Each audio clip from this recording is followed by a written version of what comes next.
स्तुवागुंसस्तनु बिर्वयक्षेमहि देवहितं यदायुः शतमिन्नो शरदो अन्ति देवा जत्रा नश्चक्रा जरसं तनूनाम पुत्रासो जत्र पितरो भवन्ति मानो मध्यारीरिघतायुर्गन्तोः आदितिरन्तरिक्षमदितिर्माता स पिता स पुत्रः विश्वे देवा अदितिः पञ्च जना अदितिर्जातमदितिर्जनितवम् शान्तिरन्तरिक्षगुं शान्तिः पृथिवी शान्तिरापः शान्तिरौषधयः शान्तिः वनस्पतयः शान्तिर्विश्वे देवाः शान्तिर्ब्रह्म शान्तिः सर्वगुं शान्तिः शान्तिरेव शान्ति शान्ति एधीषु शान्तिर्भवतु।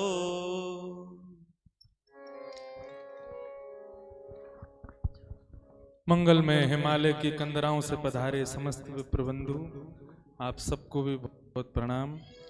अब पूज्य महाराज जी से निवेदन करेंगे कि हम सबके परमाराध्य गुरुदेव के मंगलमय वैकुंठ उत्सव को आप श्री अपनी वाणी के माध्यम से प्रारंभ करें, हम सबको आनंदित प्रदान करें।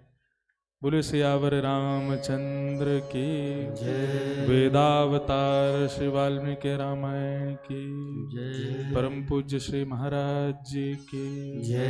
जय जय श्री राधे।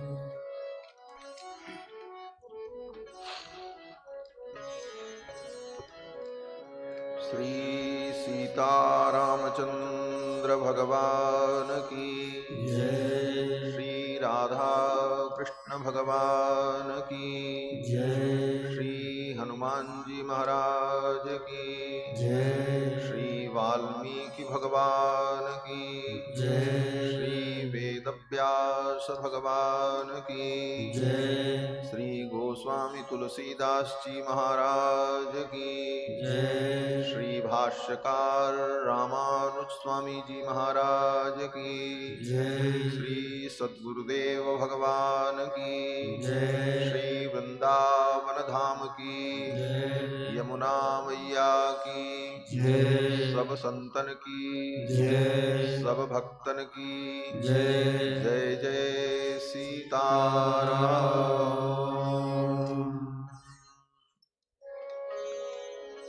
हरि ओम।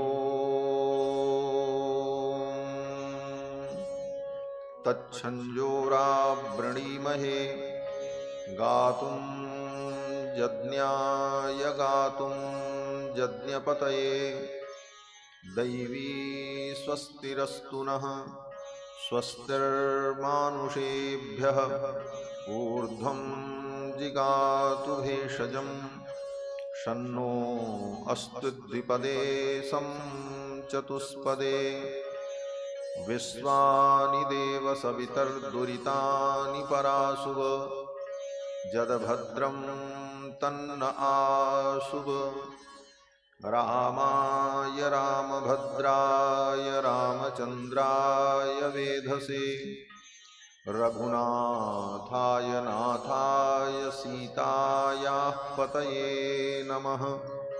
रामं रामानुजं सीतां भरतं भरतानुजं सुग्रीवं वायुसूनुं च प्रणमामि पुनः पुनः।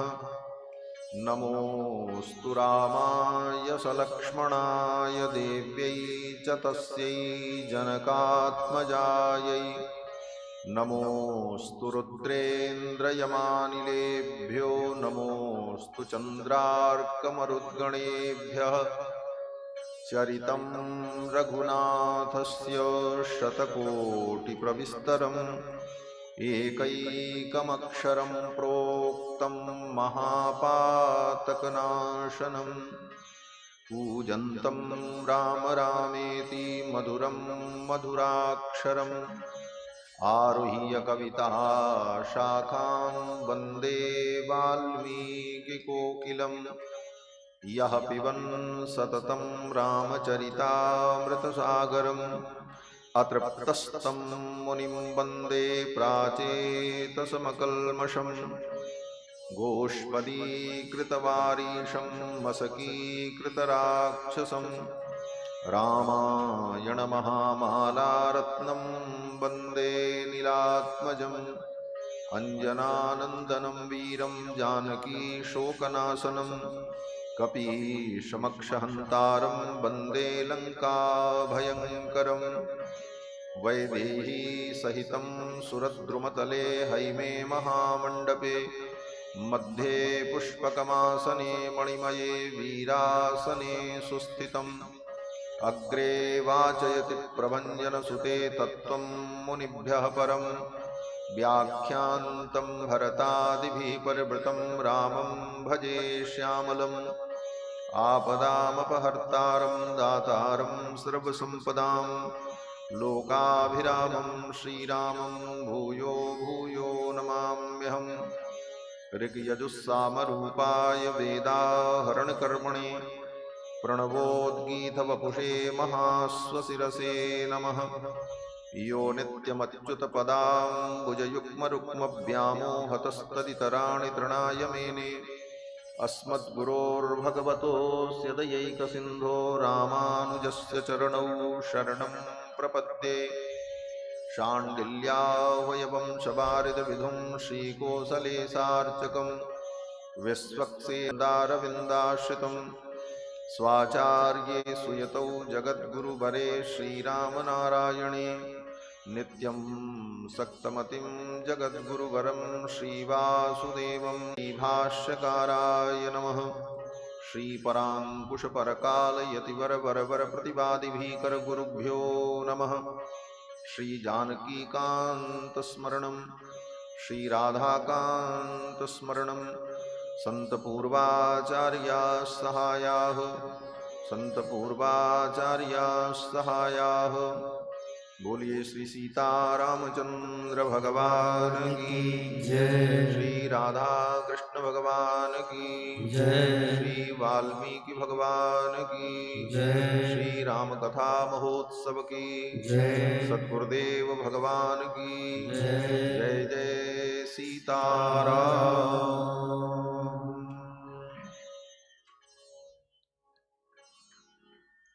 भगवान श्री सीतारामचंद्र जी की मंगलमयी पुण्य गाथा हम सभी लोग श्रवण करें। उसके पूर्व भगवान के मंगलमय नाम का श्रद्धा भक्ति के साथ संकीर्तन कर लें। पश्चात भगवान की पावन चर्चा श्रवण करेंगे। सीताराम सीताराम सीताराम जय सीताराम। सीताराम सीताराम सीताराम जय सीताराम। सीताराम सीताराम सीताराम जय सीताराम। सीताराम सीताराम सीताराम जय सीताराम। सीताराम सीताराम सीताराम जय सीताराम। सीताराम सीताराम सीताराम जय सीताराम। सीताराम सीताराम सीताराम जय सीताराम। सीताराम सीताराम सीताराम जय सीताराम। राजा राम राजा राम जय राजा राम। राजा राम राजा राम राजा राम जय राजा राम। राजा राम राजा राम राजा राम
सीताराम सीताराम जय सीताराम सीताराम सीताराम सीताराम जय सीताराम सीताराम सीताराम सीताराम जय सीताराम सीताराम सीताराम सीताराम जय सीताराम सीताराम सीताराम सीताराम जय सीताराम सीताराम जय सीताराम सीताराम जय सीताराम सीताराम जय सीताराम। श्री सीतारामचंद्र भगवान की जय। श्री राधा कृष्ण भगवान की जय। श्री भाष्यकार रामानुस्वामी जी महाराज की जय। श्री सद्गुरुदेव भगवान की जय। जय जय सीताराम।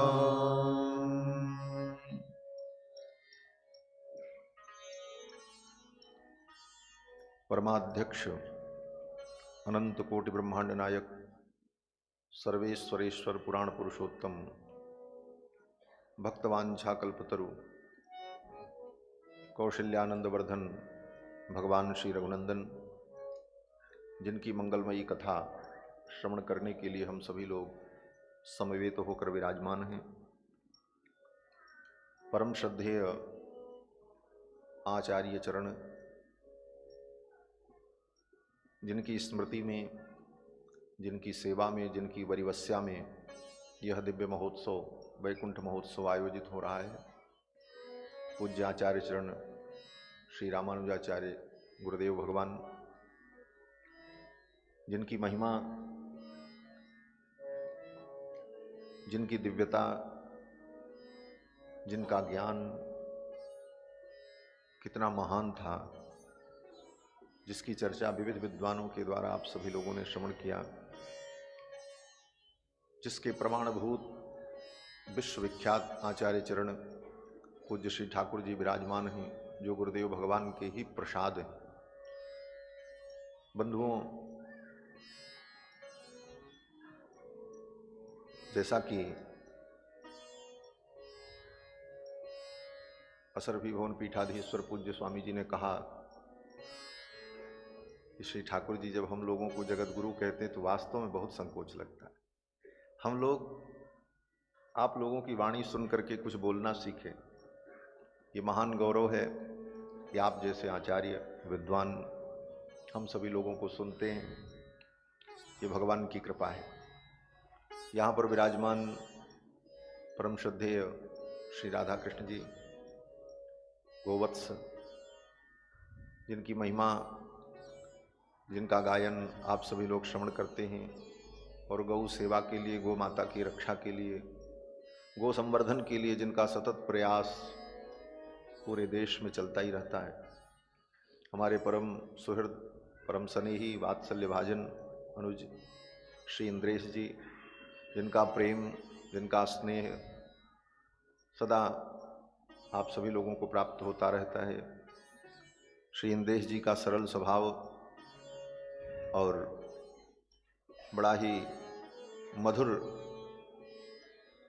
व्यवहार हम सभी लोगों को अपने प्रेम पाश में बांध लेता है, और यही जीवन का सार है। और हम इस दुनिया से लेकर के कुछ नहीं जाएंगे। प्रेम बांटते चलो। जितना हम प्रेम बांट लें और जितना हम दूसरों को प्रसन्न कर सकें जीवन में, यही वास्तव में भगवान की सबसे बड़ी भक्ति है। हमारे आचरण से, हमारे व्यवहार से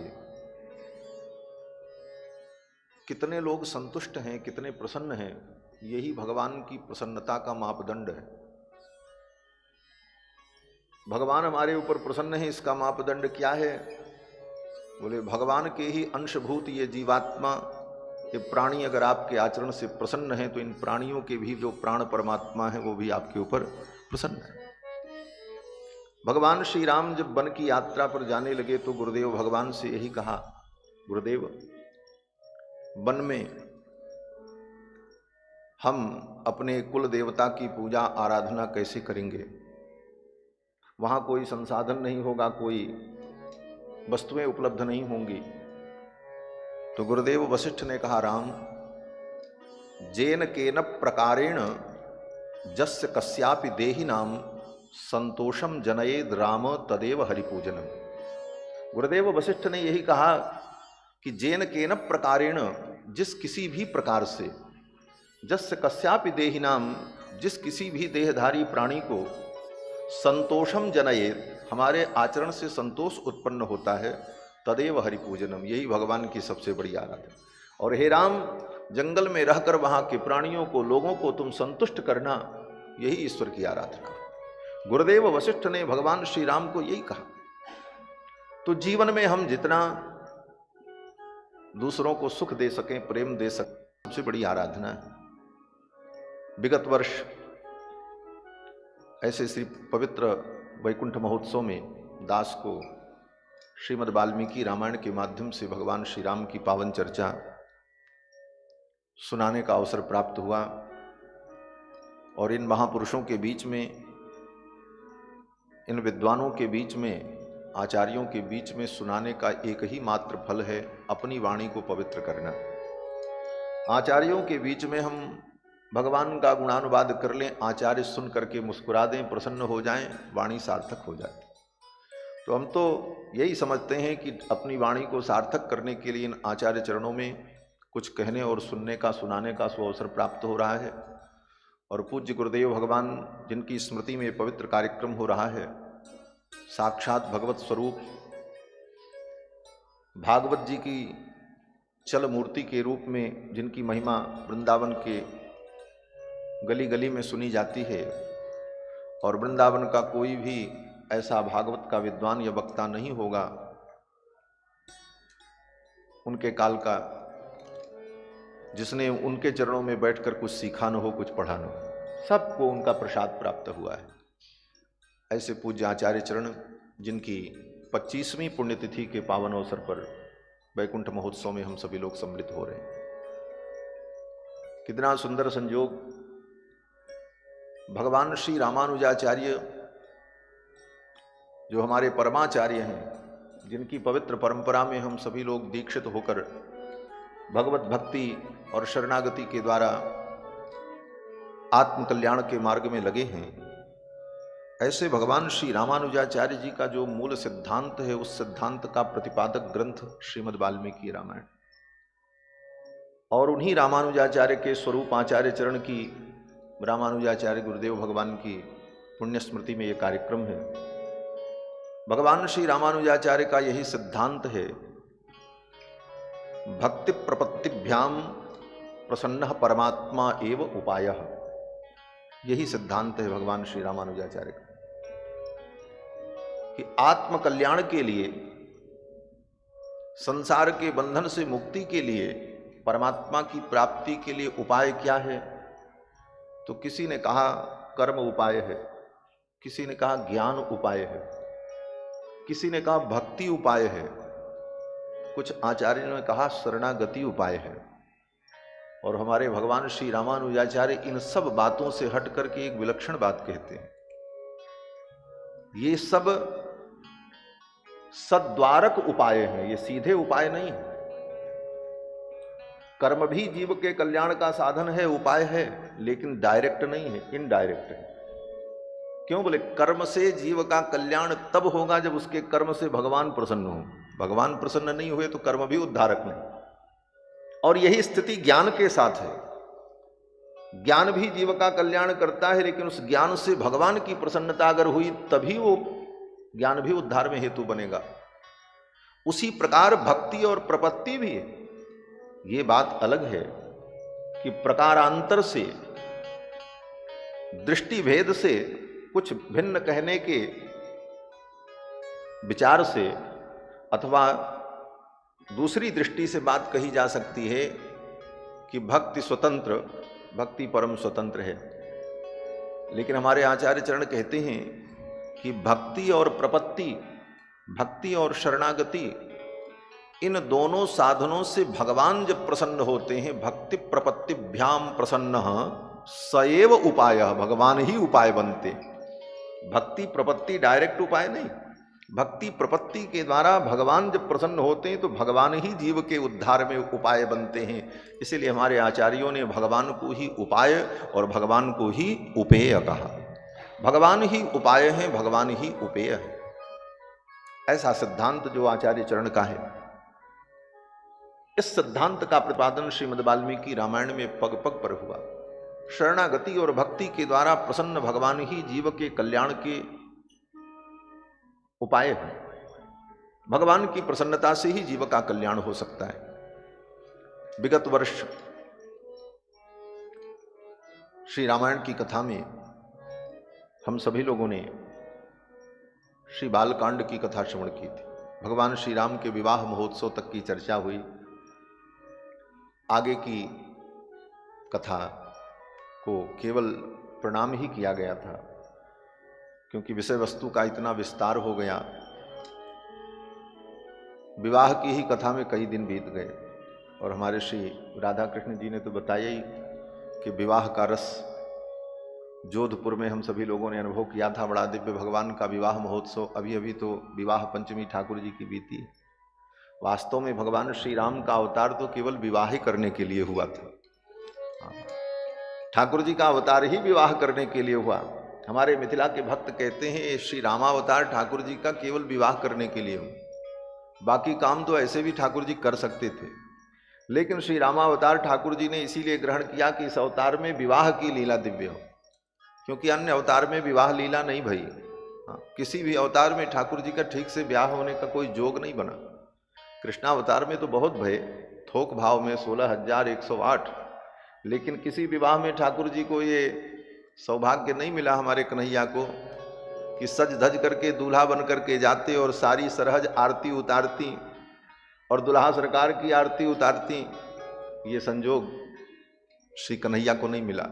ये भाव तो हमारे ठाकुर जी को, रघुनाथ जी को खूब मिला। मिथिला की सखियों ने जो दुलार किया है ठाकुर जी का, जो स्नेह प्रदान किया, मिथिला का भाव अद्भुत है। इसीलिए भक्तों ने कहा मिथिला बिन नाते नहीं दर्शे। श्री रामोपासना में जब तक मिथिला का भाव, मैथिल भाव रस ना आवे, तब तक ठाकुर जी से नाता ही नहीं जुड़ता। मिथिला बिनु नाते नहीं दर्शे, पढ़े लिखे समझे समझावे, पोथी लादे खर से। कितनी भी पोथी लाद लो, पढ़ लो, लेकिन वो पोथी पढ़ करके क्या होगा? कहते हैं पोथी लादे खर से। खर बोले तो बैसाख नंदन। गधे को बैसाख नंदन कहते हैं ना। बैसाख में उसको बड़ा आनंद मिलता है, क्योंकि बैसाख के महीने में जब घास चरने जाता है तो थोड़ी देर चरता है, फिर देखता है पीछे मैदान साफ, क्योंकि बैसाख के महीने में इतनी गर्मी, चारों तरफ कहीं हरा चारा दिखता ही नहीं। उसको बड़ा संतोष होता कि इतना हम चर गए, वाह, उसका ऐसे पेट भर जाता है। तो कहते हैं कि जैसे गधे के पीठ पर पोथी लाद दिया जाए वेद पुराण, तो उसका कोई मतलब नहीं समझता वो। उसी प्रकार मिथिला का संबंध भाव न हो तो जितना भी पढ़ लिख लो सब गधे के समान पोथी ही लादना है। मिथिला बिनु नाते नहीं दरसे, पढ़े लिखे समझे समझावे, पोथी लादे खर से। भगवान श्री राम का चरित्र, विवाह महोत्सव, विवाह लीला तो अद्भुत ही। इस वर्ष आगे की कथा का हम सब लोग चिंतन करेंगे, लेकिन श्रीमद् वाल्मीकि रामायण की महिमा क्या है, श्रीमद् वाल्मीकि रामायण की भूमिका क्या है, इस विषय को और भगवान के पावन प्रारंभिक चरित्र का चिंतन हम लोग अवश्य करेंगे, क्योंकि ग्रंथ की मर्यादा है, कहाँ से प्रारंभ करना है और कहाँ पहुँचना है। तो भगवान श्री राम का चरित्र महर्षि वाल्मीकि ने 24,000 श्लोकों में निबद्ध किया। ये रामायण महाकाव्य, आदि काव्य, वेदावतार है। सर्व पाप प्रशमनम, दुष्टग्रह निवारणम, समस्त प्रकार के पापों का शमन करने वाला और दुष्टग्रह जनित जो कष्ट है उन समस्त कष्टों का निवारण करने वाला, ऐसा ये अपूर्व ग्रंथ रामायण महाकाव्यम सर्ववेदेषु सम्मतम, सर्ववेद सम्मत, किंवा सम्मत का दूसरा अर्थ यह है समान, वेदों के समान ये रामायण महाकाव्य। और इसके रचनाकार महर्षि वाल्मीकि साक्षात ब्रह्मा जी के अवतार हैं। और ब्रह्मा जी का एक नाम है आदि कवि। श्रीमद् भागवत के प्रारंभ में ही कहते हैं तेने ब्रह्म हृदय आदि कवये। वही आदि कवि ब्रह्मा जी महाराज आदि कवि वाल्मीकि जी के रूप में प्रकट है। ब्रह्मा जी के अवतार हैं महर्षि वाल्मीकि, जिनके हृदय में गुरुदेव की कृपा से समस्त ज्ञान प्रकाशित हो गया। इस ग्रंथ का प्रारंभ ही गुरु की महिमा से मानो प्रारंभ होता है। महर्षि वाल्मीकि के यहां देवर्षि नारद आए और महर्षि वाल्मीकि ने देवर्षि नारद का पूजन किया, वंदन किया। देवर्षि नारद ने संक्षेप में रामचरित्र वाल्मीकि जी को सुनाया। तपस्वाध्याय निरतम तपस्वी वाग्विदाम्बरम नारदम परिपप्रच्छ वाल्मीकिर्मुनिपुंगवम। यहीं से वाल्मीकि रामायण प्रारंभ होती है। तपस्या और स्वाध्याय में निरत रहने वाले, तपस्वाध्याय निरतम, तपस्या और स्वाध्याय में निरत रहने वाले वाग्विदाम्बरम, विद्वानों में जो श्रेष्ठ हैं, ऐसे देवर्षि नारद से तपस्वी वाल्मीकि ने पूछा। और यहीं से यह कथा गंगा प्रवाहित होती है। तपस्या और स्वाध्याय में निरत रहने वाले देवर्षि नारद, इनकी तपस्या क्या है देवर्षि नारद की? बोले भगवान का भजन ही तप है। स्वाध्याय निरतम, स्वाध्याय में निरत रहने वाले देवर्षि नारद, इनका स्वाध्याय क्या है? बोले भगवान के गुणानुवाद को, भगवान के चरित्र को सुनना और सुनाना, भगवान का गुणगान करना और भगवान के गुणों को श्रवण करना, यही स्वाध्याय। तपस्वाध्याय निरतम तपस्वी वाग्विदाम्बरम, और विद्वानों में जो परम श्रेष्ठ हैं वाग्विदाम्बरम, ऐसे देवर्षि नारद से तपस्वी वाल्मीकि ने पूछा। और क्या पूछा?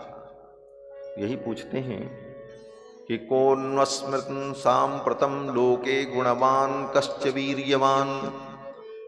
इस समय लोक में सर्वश्रेष्ठ पुरुष कौन है? कैसा पुरुष? बोले गुणवान। सबसे पहले यही पूछा, गुणवान। और ये महर्षि वाल्मीकि ने देवर्षि नारद से जो पूछा है, ये ब्रह्म जिज्ञासा है। जिस प्रकार वेदांत में सर्वप्रथम ब्रह्म की जिज्ञासा होती है, अथातो ब्रह्म जिज्ञासा, उसी प्रकार देवर्षि नारद से महर्षि वाल्मीकि ने ब्रह्म की जिज्ञासा की, ब्रह्म को जानना चाहते हैं। और ब्रह्म का प्रतिपादन करने वाला ये ग्रंथ श्रीमद् वाल्मीकि रामायण।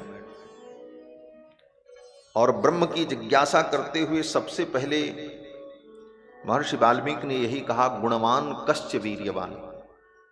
उस परम पुरुष को मैं जानना चाहता हूं जो गुणवान और वीर्यवान है। गुणवान शब्द के द्वारा ब्रह्म के निर्गुण निर्विकार होने का जो सिद्धांत है, मानो उसका निराकरण हो गया। प्रारंभ ही यहीं से करते हैं, गुणवान। हम उस परमात्मा को, ब्रह्म को जानना चाहते हैं जो गुणवान है। गुणवान कश्च वीर्यवान, जो गुणवान है और पराक्रमी है। और यही हमारे आचार्यों का सिद्धांत है कि भगवान को अनंत कल्याण गुणगण निलय स्वीकार किया। परमात्मा निर्गुण निराकार निर्विकार नहीं है। भगवान परमात्मा निर्विकार होते हुए अनंत कल्याण गुण संपन्न है, अखिल हेय प्रत्यनीक है, समस्त निंदनीय गुणों से रहित, कल्याण गुणैकतान, और अनेक दिव्य कल्याण गुण के आश्रय हैं भगवान। यह सिद्धांत है, यही हमारे वैष्णवों का, आचार्यों का सिद्धांत है।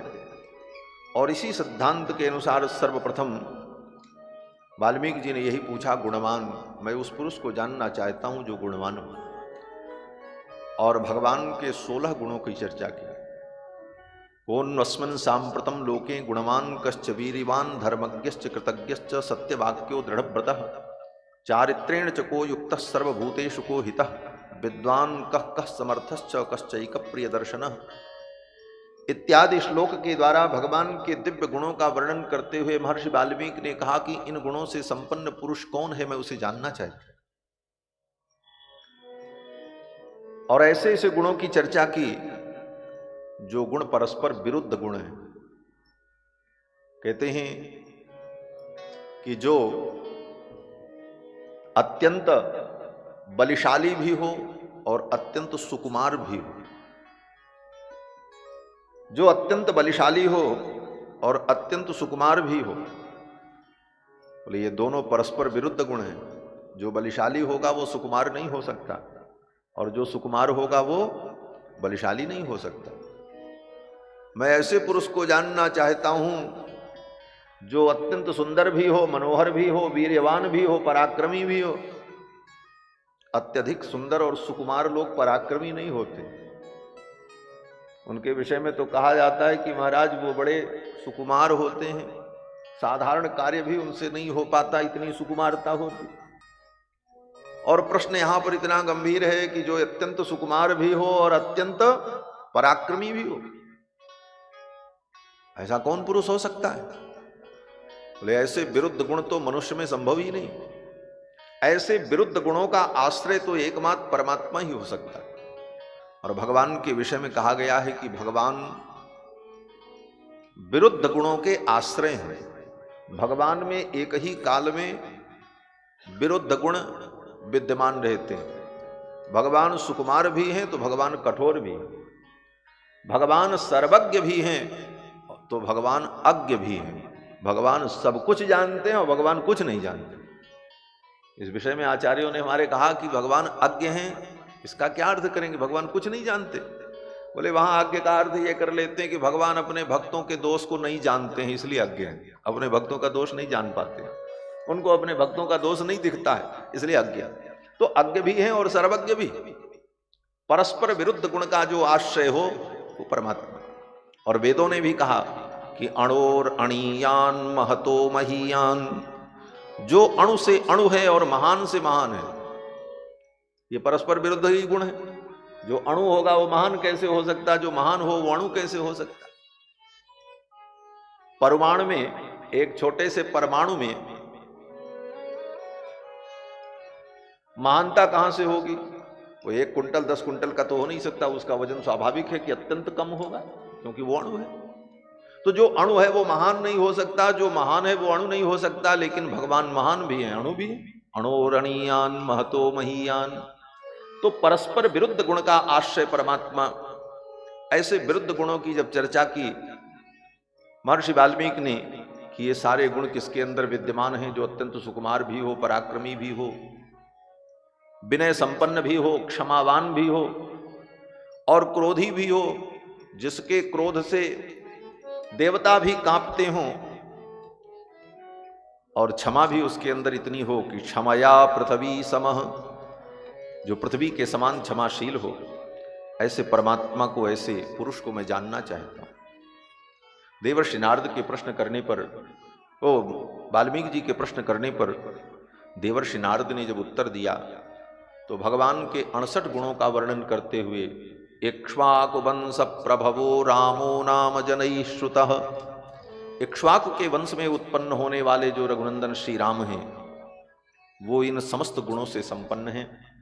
और फिर भगवान के 68 गुणों का वर्णन करते हुए देवर्षि नारद ने भगवान की संपूर्ण लीला को, रामचरित्र को संक्षेप में प्रस्तुत किया। देवर्षि नारद को सुनाया, वाल्मीकि जी को सुनाया, और संक्षेप में 100 श्लोकों में संपूर्ण रामचरित्र का गायन किया देवर्षि नारद ने।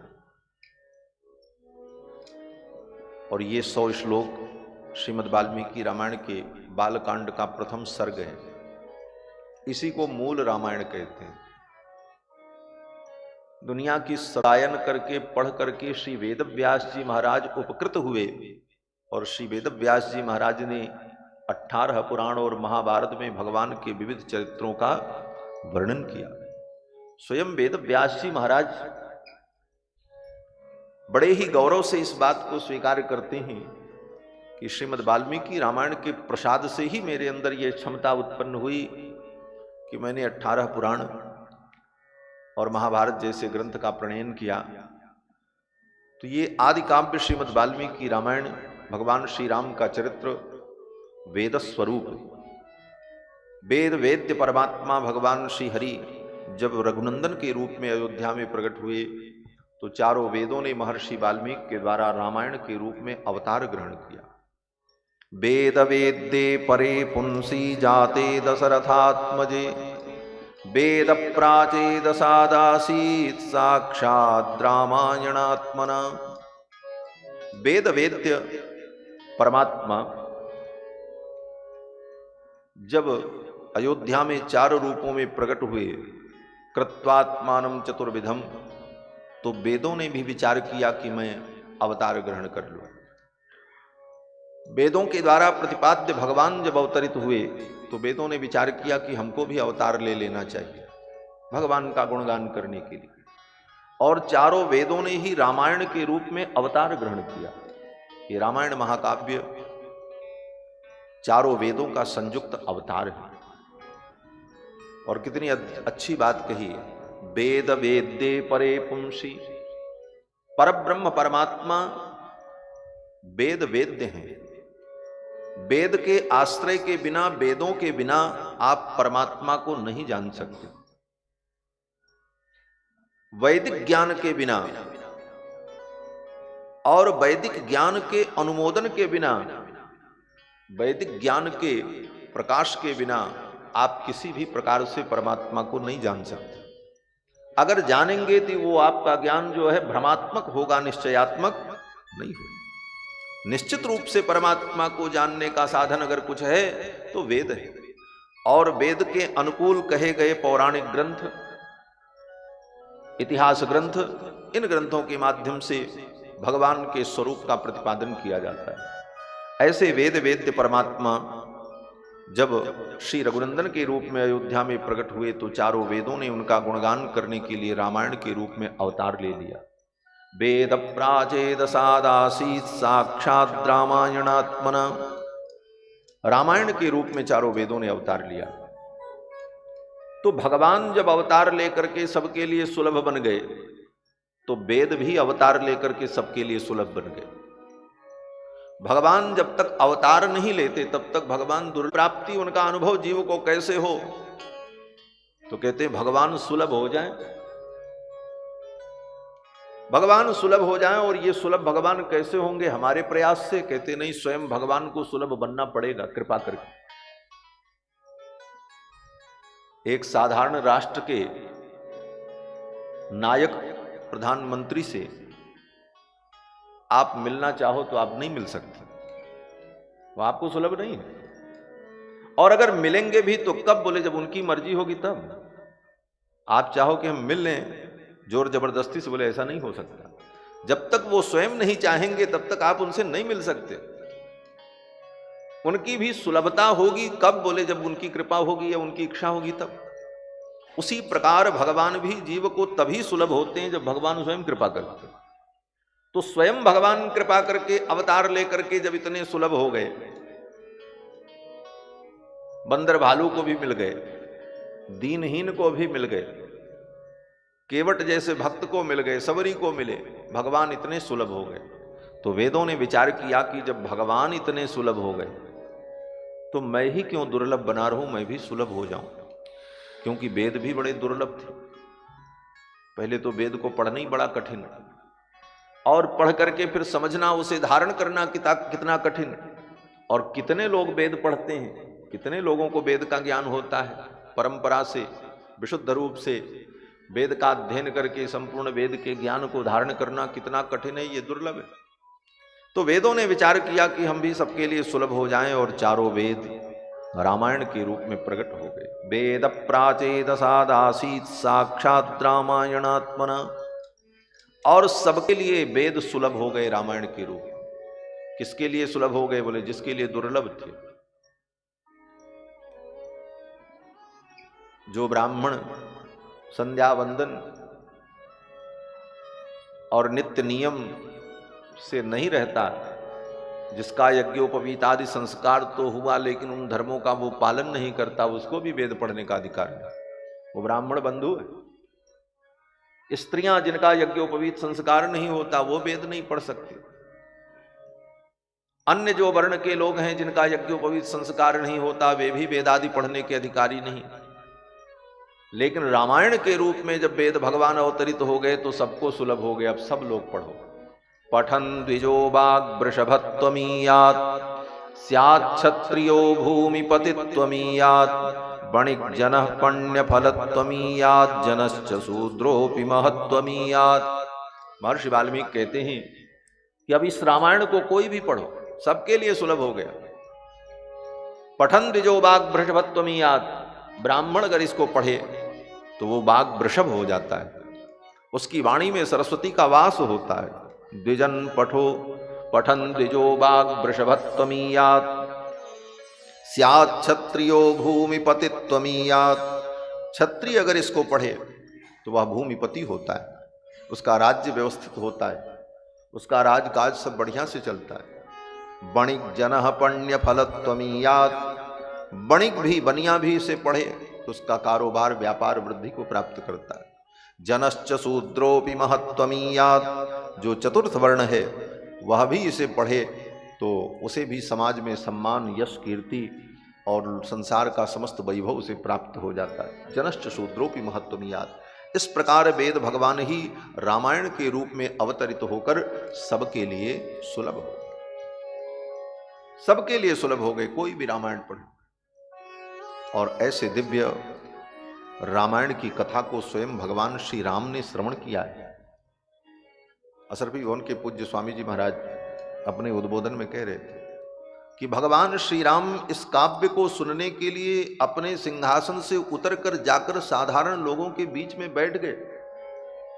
सचापि राम परिषद गतस्सनैहि, अत्यंत धीरे से, कोई देख भी नहीं पाया राम जी कब उतरे अपने सिंहासन से, जाकर के नीचे बैठ गए और कथा श्रवण करने लगे।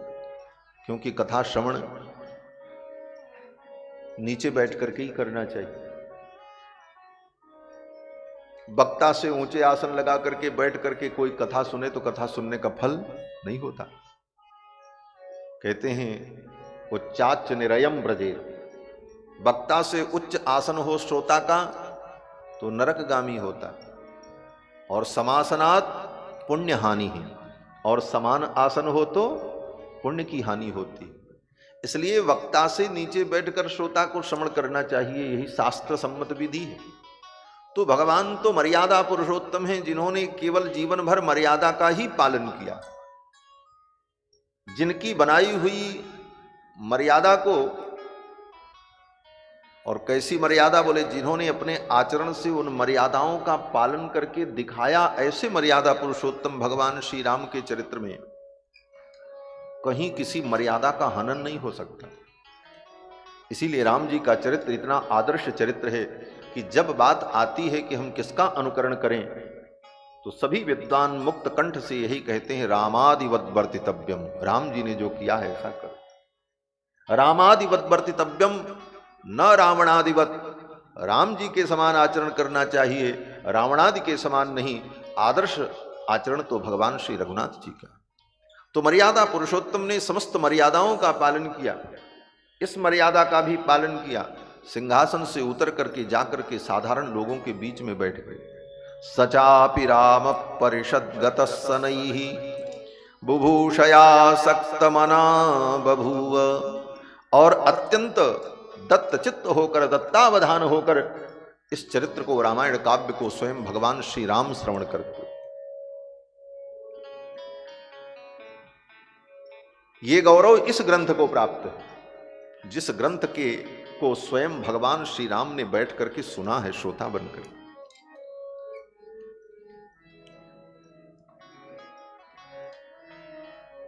शंका उत्पादन करते हैं कि भाई राम जी तो उत्तम नायक हैं और उत्तम नायक अपनी प्रशंसा नहीं सुनता।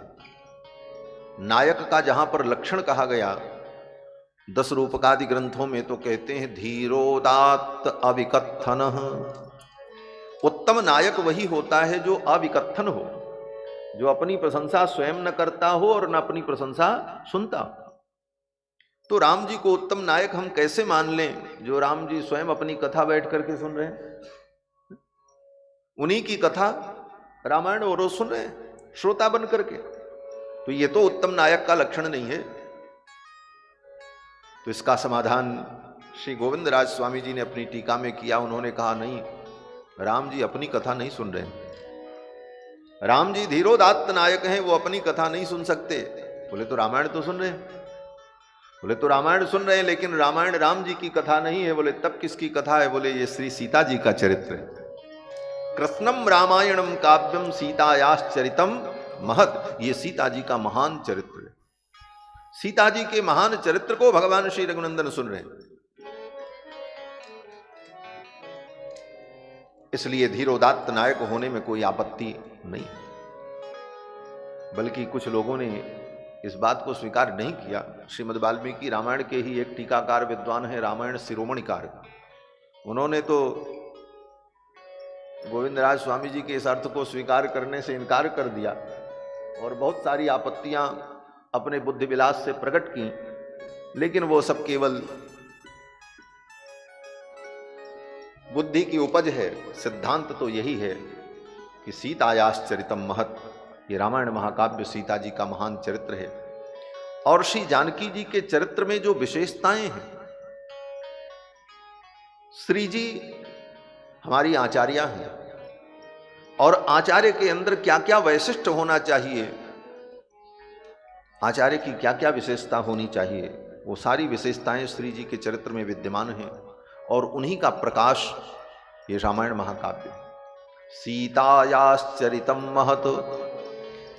और इसीलिए भगवान श्री रघुनंदन स्वयं विराजमान होकर के इस रामायण को श्रवण करते। इसके प्रधान श्रोता हैं भगवान श्री राम। रामायण काव्य सीतायाश्चरितम महत। और जो इस रामायण काव्य को श्रवण करता है वही भगवान को प्राप्त करता है। भगवान श्री रघुनंदन की प्रीति और प्रसन्नता को प्राप्त करने के लिए सीता जी के इस महान चरित्र को जो सुनता रहेगा, गाता रहेगा, वो राम जी की प्रीति को प्राप्त कर ले। हमारे अवध के संत कहते हैं, सीता सतनाम सुधा ह्रज माज निमज्जत जोई, और अधिक फल काह कहूं श्री राम सहज बस होई। श्री जी के इस चरित्र की यही महिमा है कि इस रामायण को आप श्रवण करो तो श्री रघुनाथ जी आपके वश में हो जाए। जैसे वृंदावन में श्री जी की कृपा से ही कन्हैया वश में होते हैं। यो ब्रह्म रुद्र शिव नारद व्यास मुख्यैहि आलक्षितो न सहसा पुरुषस्य तस्य सद्यो वशीकरण चूर्ण मनंत शक्तिम श्री राधिका चरण रेणु अहम भजा। श्री राधा रानी की कृपा हो तो कन्हैया गोविंद वश में हो, नहीं तो कौन इनको वश में कर सके। ये परम उद्धत। उसी प्रकार भगवान श्री रघुनंदन को अपने वश में करने के लिए, उनकी अनुकूलता प्राप्त करने के लिए श्री जी के चरित्र का अनुसंधान, ये रामायण ही मूल मंत्र है, जिसके अनुसंधान से, अनुष्ठान से श्री रघुनाथ प्रसन्न हो जाते हैं और उनकी कृपा और उनकी प्रसन्नता हमको प्राप्त हो जाती है। देवर्षि नारद ने महर्षि वाल्मीकि को संक्षेप में रामचरित्र श्रवण कराया और महर्षि वाल्मीकि जब रामायण की रचना करने चले उसके पूर्व श्री ब्रह्मा जी महाराज आए। देवर्षि नारद आए और चले गए कथा सुना करके, फिर ब्रह्मा जी आए। ब्रह्मा जी जब आए तो महर्षि वाल्मीकि ने ब्रह्मा जी का पूजन किया, आतिथ्य किया और फिर श्री ब्रह्मा जी ने कहा, हे महर्षि, तुम्हारे द्वारा एक अद्भुत काव्य का प्राकट्य होने वाला है। क्रौंच वध को देखकर तुम्हारे मुख से जो कविता प्रकट हुई है, शाप के रूप में, वो तुम्हारे संकल्प से नहीं प्रकट हुई, न तुम्हारे बुद्धि से उसका प्राकट्य हुआ। ब्रह्मा जी कहते मत छंदा देवते ब्रह्मन प्रवृत्तेयम सरस्वती, मेरे संकल्प से तुम्हारे मुख से वो सरस्वती का प्रादुर्भाव हुआ है। वो कविता जो प्रकट हुई वो मेरे संकल्प से। मत छंदा देव का अर्थ आचार्यों ने किया कि ब्रह्मा जी ये कहते हैं कि मत छंदा देवते ब्रह्मन प्रवृत्तेयम सरस्वती, मेरे भी जो नियामक हैं, मेरे भी जो अनुशासक हैं, जिनके अनुशासन में रह करके मैं समस्त कार्यों का विधान करता हूं, ऐसे उन भगवान श्री हरि की कृपा से तुम्हारे अंदर सरस्वती का प्रादुर्भाव हुआ।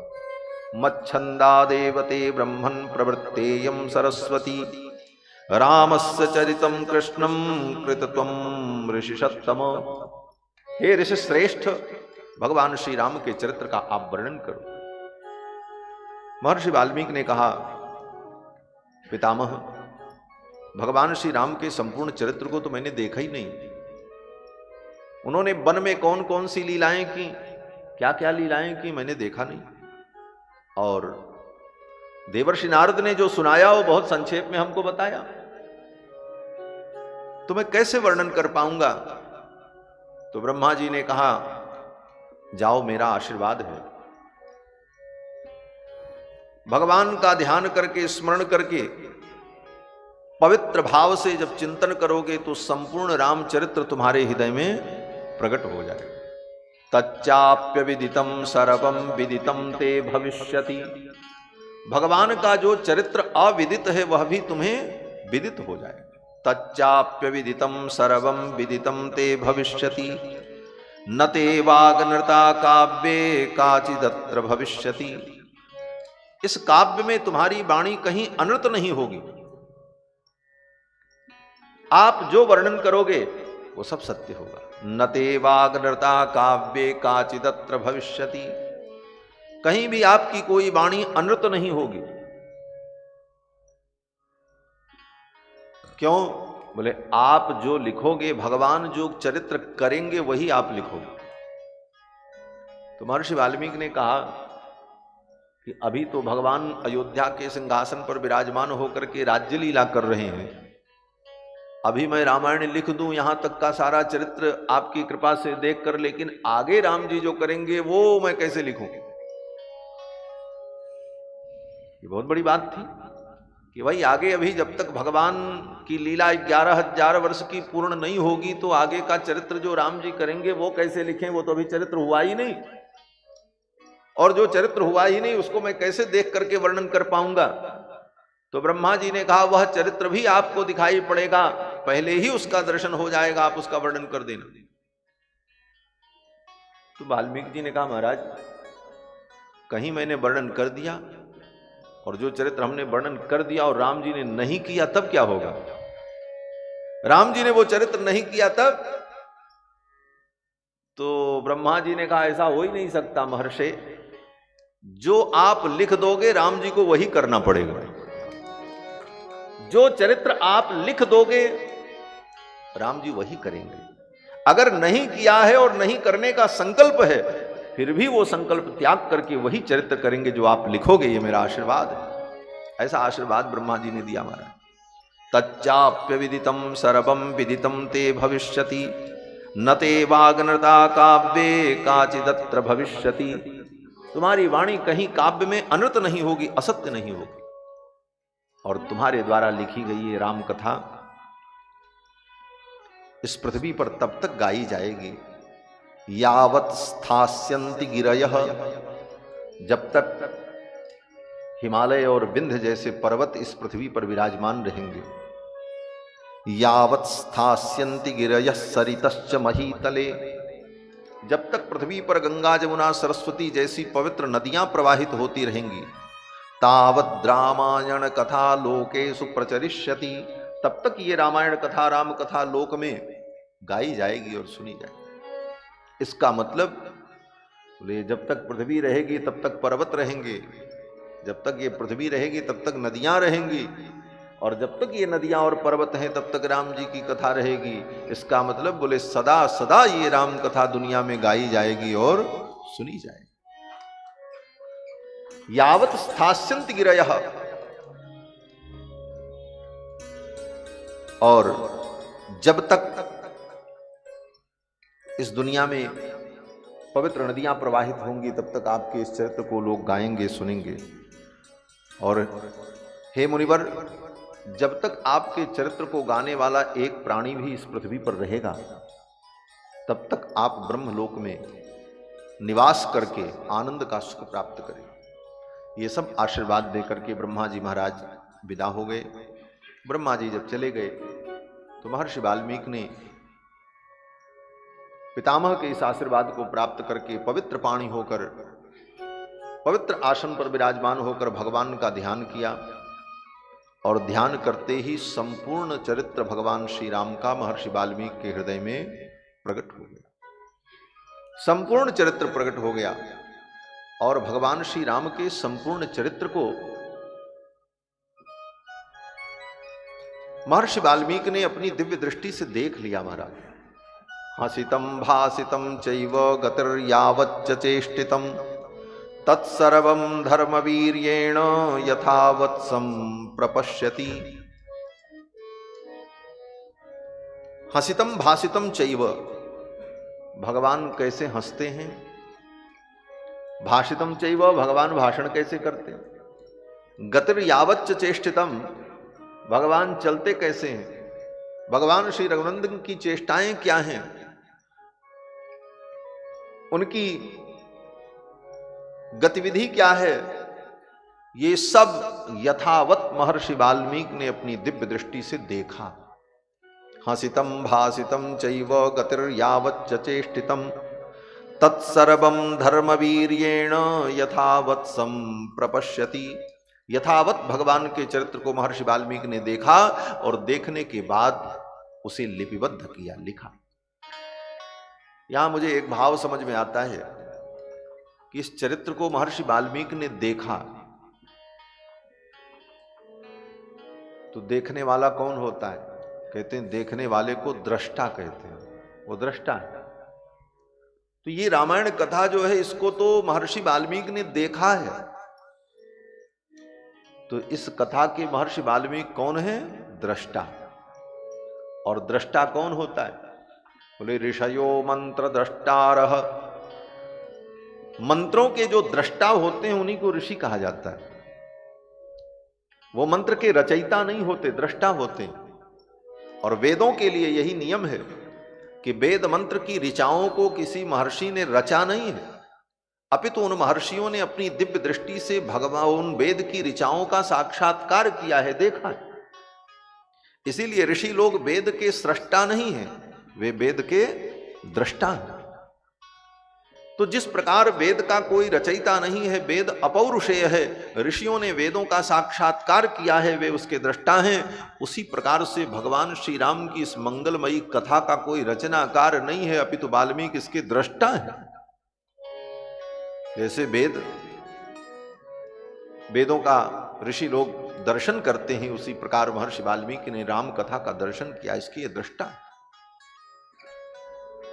इसीलिए वेदों के समान रामायण की महिमा स्वीकार की गई। वेद सम्मतम, वेदेषु सम्मतम, वेदों के समान है। महर्षि वाल्मीकि ने 24,000 श्लोकों में भगवान के चरित्र को प्रकट किया। कहते हैं कि रघुवंशस्य चरितम चकार भगवान मुनि। रघुनंदन के चरित्र को चकार भगवान मुनि, महर्षि वाल्मीकि ने इसकी रचना की, इसे प्रकट किया। यहां पर महर्षि वाल्मीकि को भगवान कहते हैं, चकार भगवान मुनि। इसके पहले वाल्मीकि कहा, प्राचेतस कहा, लेकिन जब वाल्मीकि जी ने रामायण को प्रकट किया, रामायण की रचना की, तब कहते हैं कि चकार भगवान मुनि। ये तो भगवान है। क्या भाव है? बोले भाव यही है कि भगवान के चरित्र का वर्णन भगवान ही कर सकते हैं। तो मानो भगवान ही वाल्मीकि जी के रूप में आकर के भगवान के चरित्र का वर्णन कर रहे हैं। जैसे भागवत जी में अनुभव करते हैं कि तत्राभवत भगवान व्यासपुत्रो, व्यासपुत्र के रूप में भगवान ही आकर के राजा परीक्षित को कथा सुना रहे हैं। सत्यभाषत धर्मज्ञो भगवान बादरायणी ही, बादरायणी वेद व्यास जी के पुत्र श्री सुखदेव भगवान के रूप में भगवान ही आकर के इस कथा को सुना रहे हैं। प्रत्यभाषत धर्मज्ञो भगवान बादरायणी। उसी प्रकार चकार भगवान मुनि ही, स्वयं भगवान ही मुनि के रूप में वाल्मीकि जी के रूप में इस कथा का वर्णन करते। 24,000 श्लोकों में लिख करके निबद्ध किया। और फिर महर्षि वाल्मीकि ने विचार किया कि किसको पढ़ावें। इतनी बड़ी रामायण को कौन पढ़े, कौन इसको कंठस्थ करे, कौन इसको याद करे और जो जन जन में इसका प्रचार करे। ये विचार कर रहे थे महर्षि वाल्मीकि, तब तक आकर के कुश और लौ दोनों भाइयों ने महर्षि वाल्मीकि के चरणों में प्रणाम किया।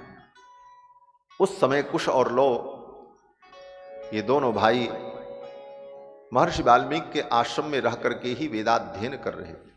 इनका जन्म ही महर्षि वाल्मीकि के आश्रम में हुआ, क्योंकि भगवान श्री राम ने लोकापवाद के भय से, लोकापवाद के कारण श्री जानकी जी को वन में भेज दिया था। अयोध्या के एक नागरिक ने जानकी जी के ऊपर आरोप लगाया। अपनी पत्नी से झगड़ा कर रहा था।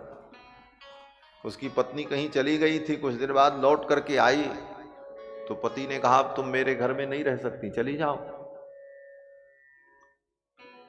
पत्नी ने कहा, पत्नी ने अनुनय विनय किया, लेकिन उस पति ने कहा नहीं नहीं, तुम मुझे राम समझ रखी हो, जो कि रावण के घर में रहने वाली सीता को पुनः स्वीकार कर लिया, मैं राम नहीं हूं। इतनी बड़ी बात किसी गुप्तचर ने सुन लिया और उस गुप्तचर ने जाकर के भगवान श्री राम से कहा कि प्रभु राज्य में सब कुछ तो ठीक है, लेकिन इस प्रकार का अपवाद, इस प्रकार की चर्चा समाज में होती है आपके पीछे। भगवान श्री राम ने विचार किया कि मेरे चरित्र से समाज को अगर गलत प्रेरणा मिल रही है तो मुझे सावधान होना चाहिए। और महर्षि भगवान श्री राम ने विचार किया कि सीता का मुझे परित्याग करना चाहिए, अन्यथा समाज के लोग यही कहेंगे यथा राजा तथा प्रजा। राजा जो आचरण करेगा प्रजा भी उसी का अनुकरण करती है। तो मेरे चरित्र को प्रमाण के रूप में लेकर के लोग मर्यादा का लोप कर देंगे। यद्यपि सीता परम शुद्ध हैं, उनकी शुद्धता और पवित्रता में किसी प्रकार का कोई संदेह नहीं है, लेकिन ये अयोध्या के लोगों ने सीता के पवित्र चरित्र को देखा नहीं। जंगल में क्या क्या लीलाएं हुई, क्या क्या घटनाएं हुई, उसको इन लोगों ने देखा नहीं है, इसलिए इन्हें विश्वास नहीं। इसलिए लोकापवाद से बचने के लिए, मर्यादा की स्थापना के लिए मुझे कुछ दिनों के लिए सीता का त्याग करना पड़ेगा। और भगवान श्री राम ने योजना बनाई और सीता जी को महर्षि वाल्मीकि के आश्रम में भेज दिया। बहुत से लोग कहते हैं ये सीता जी का निर्वासन जो है ये रामायण का अंग नहीं है। कुछ बड़े बड़े विद्वान महाराज, जिनको समाज में बड़ा सम्मान प्राप्त है, ऐसे विद्वान लोग भी दुराग्रह रखते हैं। वो कहते हैं सीता जी का निर्वासन नहीं हुआ, वाल्मीकि रामायण का उत्तरकांड प्रक्षिप्त है, ऐसी ऐसी बातें लोग कहते हैं। लेकिन ये सब अनर्गल प्रलाप है, इसका कोई मतलब। सीता जी का निर्वासन हुआ। भगवान श्री राम ने जानकी जी को महर्षि वाल्मीकि के आश्रम में भेज दिया। एक तो कारण ये था लोकापवाद से बचना, और दूसरा कारण बोले इस घटना के एक दिन पहले ही श्री जानकी जी ने भगवान से कहा था, हे प्रभु, उस समय जानकी जी अंतर्वतनी थी, गर्भवती थी। श्री जानकी जी ने कहा, प्रभु मेरे मन में इच्छा होती कि मैं कुछ दिन महर्षियों के आश्रम में रहूं, महात्माओं के बीच में रह करके मैं सत्संग श्रवण करूं। और आश्रम में रहने की मेरी बड़ी इच्छा है, प्रबल इच्छा है। तो भगवान ने कहा ठीक है, आपकी इस इच्छा को पूर्ण किया जाए। एक दिन पहले ही श्री जानकी जी ने ऐसी इच्छा व्यक्त की थी और आज ये घटना घटित हुई, तो भगवान ने सोचा चलो इसी बहाने इनको वन में भेज दें। मुनियों के आश्रम में रहकर इनकी इच्छा भी पूर्ण हो जाएगी और लोकापवाद से बचने का एक उपाय भी हो जाएगा। और तीसरा कारण, बोले तीसरा कारण ये उपस्थित हुआ कि धर्म का पालन कैसे हो। भगवान श्री राम ने विचार किया कि सीता जी अगर मेरे साथ रहती हैं तो मेरे धर्म का पालन नहीं हो पाएगा। कौन से धर्म का पालन? इस कारण का निर्देश गोस्वामी तुलसीदास जी महाराज देते हैं कि श्री दशरथ जी महाराज जब शरीर छोड़ने लगे राम जी के वियोग में, तो उनकी आयु अभी पूरी नहीं हुई थी, आयु शेष बची। लेकिन राम जी का वियोग दशरथ जी से सहन नहीं हुआ और उन्होंने अपने जीवन को त्याग दिया। गोस्वामी जी महाराज कहते हैं कि शरीर त्यागते समय श्री दशरथ जी महाराज ने अपनी आयु रघुनाथ जी को दे दी। दशरथ जी महाराज ने अपनी आयु रघुनाथ जी को दे दी, तो पिताजी की आयु को भोगने का जब समय आया, उस पिताजी के आयु का जब भोग करना था राम जी को, तो भगवान श्री राम ने विचार किया कि मैं पिताजी की आयु का भोग करूं। उस समय अगर सीता मेरे साथ रहती हैं तो ये मर्यादा नहीं होगी, क्योंकि मैं पिता की आयु का भोग कर रहा और पिता के सामने तो सीता बहू है, और पिता की आयु का जब मैं भोग करूं उस समय जानकी मेरे पास न रहें, यही धर्म होगा, यही उचित भी होगा। इसका उपाय कैसे हो सकता है? इसके लिए कोई दूसरा उपाय नहीं मिला, कोई बहाना नहीं मिला। तो भगवान ने विचार किया चलो इसी बहाने सीता जी को हम वन में भेज देते, धर्म का पालन भी हो जाए। पितु आय को पुन भोगिबे को किए बने बनाव, जानकी परिहरे बिनु नाहि अनघ उपाव। गोस्वामी जी महाराज कहते हैं कि भगवान ने यही विचार किया कि पितु आयु को पुनि भोगिबे को किए बने बनाव, पिताजी की आयु का हम भोग करें और बात बन जाए, मर्यादा का पालन हो जाए, इसमें कोई दोष न हो। तो इसके लिए यही उपाय है कि जानकी परिहरे बिनु नाहिन अनघ उपाव। श्री जानकी जी का त्याग किए बिना कोई अनघ पाप रहित उपाय नहीं हो सकता, इसलिए जानकी का त्याग तो करना ही पड़ेगा। इसलिए जानकी जी के त्याग के पीछे एक 3 कारण सृजित हुए। एक तो पिता की आयु का भोग करना है रघुनाथ जी को, दूसरा लोकापवाद का निराकरण करना है, और तीसरा श्री जानकी जी की इच्छा को पूर्ण करना। और चौथा कारण जो वैष्णव भक्तों ने ग्रहण किया, वो कहते हैं कि इस लीला के माध्यम से जानकी जी का जो दिव्य गुण पारतंत्र है, उस पारतंत्र गुण को प्रकट करने के लिए भगवान ने श्री जानकी जी का त्याग किया। श्री जी के अंदर जो पारतंत्र है, पारतंत्र माने परतंत्रता, जीव का यही स्वरूप है कि जीव सदा भगवान के परतंत्र है।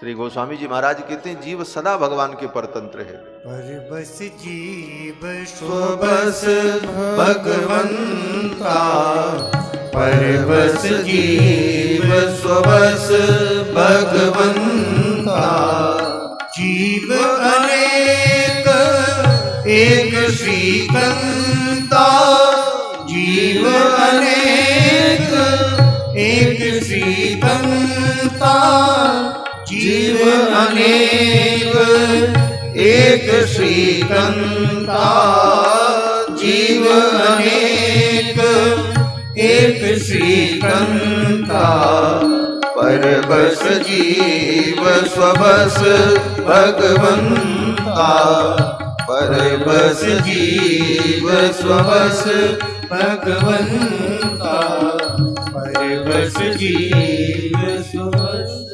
जीव परवश है, परतंत्र है, और ये परतंत्रता ही जीव का वास्तविक स्वरूप है। हम भगवान के परतंत्र हैं, इस परतंत्रता को भूल करके जब हम अपने को स्वतंत्र मानने लगते हैं, वहीं से अज्ञान प्रारंभ होता है। हम भगवान के परतंत्र हैं, इस बात का ज्ञान हमें बना रहे। और श्री जी इस पारतंत्र गुण को अपनी इस लीला से प्रकट करती। श्री जी जब भगवान से दूसरी बार अलग हुई, पूरी लीला में 3 बार श्री जी भगवान से अलग होती हैं श्री रामावतार। पहली बार जब वो लंका जाती हैं और लंका से फिर लौटकर भगवान के पास आती, फिर उस अयोध्या के नागरिक के कहने पर भगवान श्री जी को जंगल भेज देते हैं और वाल्मीकि महर्षि के आश्रम में रहती। ये तीसरी बार भगवान से अलग होती, वियोग होता है। और फिर दूसरी बार, और जब वहां से आती हैं तो आने के बाद पृथ्वी में जानकी जी का प्रवेश हो जाता है। ये तीसरा वियोग होता है। 3 वियोग। इन 3 वियोग में जो मध्यम विश्लेष है, मध्यम विश्लेष कहते हैं, मध्यम विश्लेष पारतंत्र प्रकाशनार्थम। जानकी जी का जो मध्यम विश्लेष है भगवान से, ये पारतंत्र प्रकाशित करने के लिए, ये चौथा कारण था। पारतंत्र क्या है? श्री जानकी जी जब वन में जाती हैं, लक्ष्मण जी ले जाकर के जानकी जी को गंगा के तट पर छोड़ देते हैं और तब बताते हैं कि आप जहां जाना चाहती हैं आप जा सकती हैं। प्रभु श्री राम ने आपको सदा के लिए त्याग दिया है और मुझे आज्ञा दी थी कि इनको ले जाकर के जंगल में कहीं छोड़ दो और इनको बता देना। इसलिए हे मां, मैं अपने स्वामी के कर्तव्य का कठोरतापूर्वक पालन करते हुए आपसे कहता हूं, प्रभु ने आपका त्याग कर दिया है, अब आप जो चाहें सो करें। और कह करके रोते हुए लक्ष्मण जी महाराज जानकी जी के चरणों में प्रणाम करके अत्यंत दुखित होकर रथ पर बैठकर चल पड़े।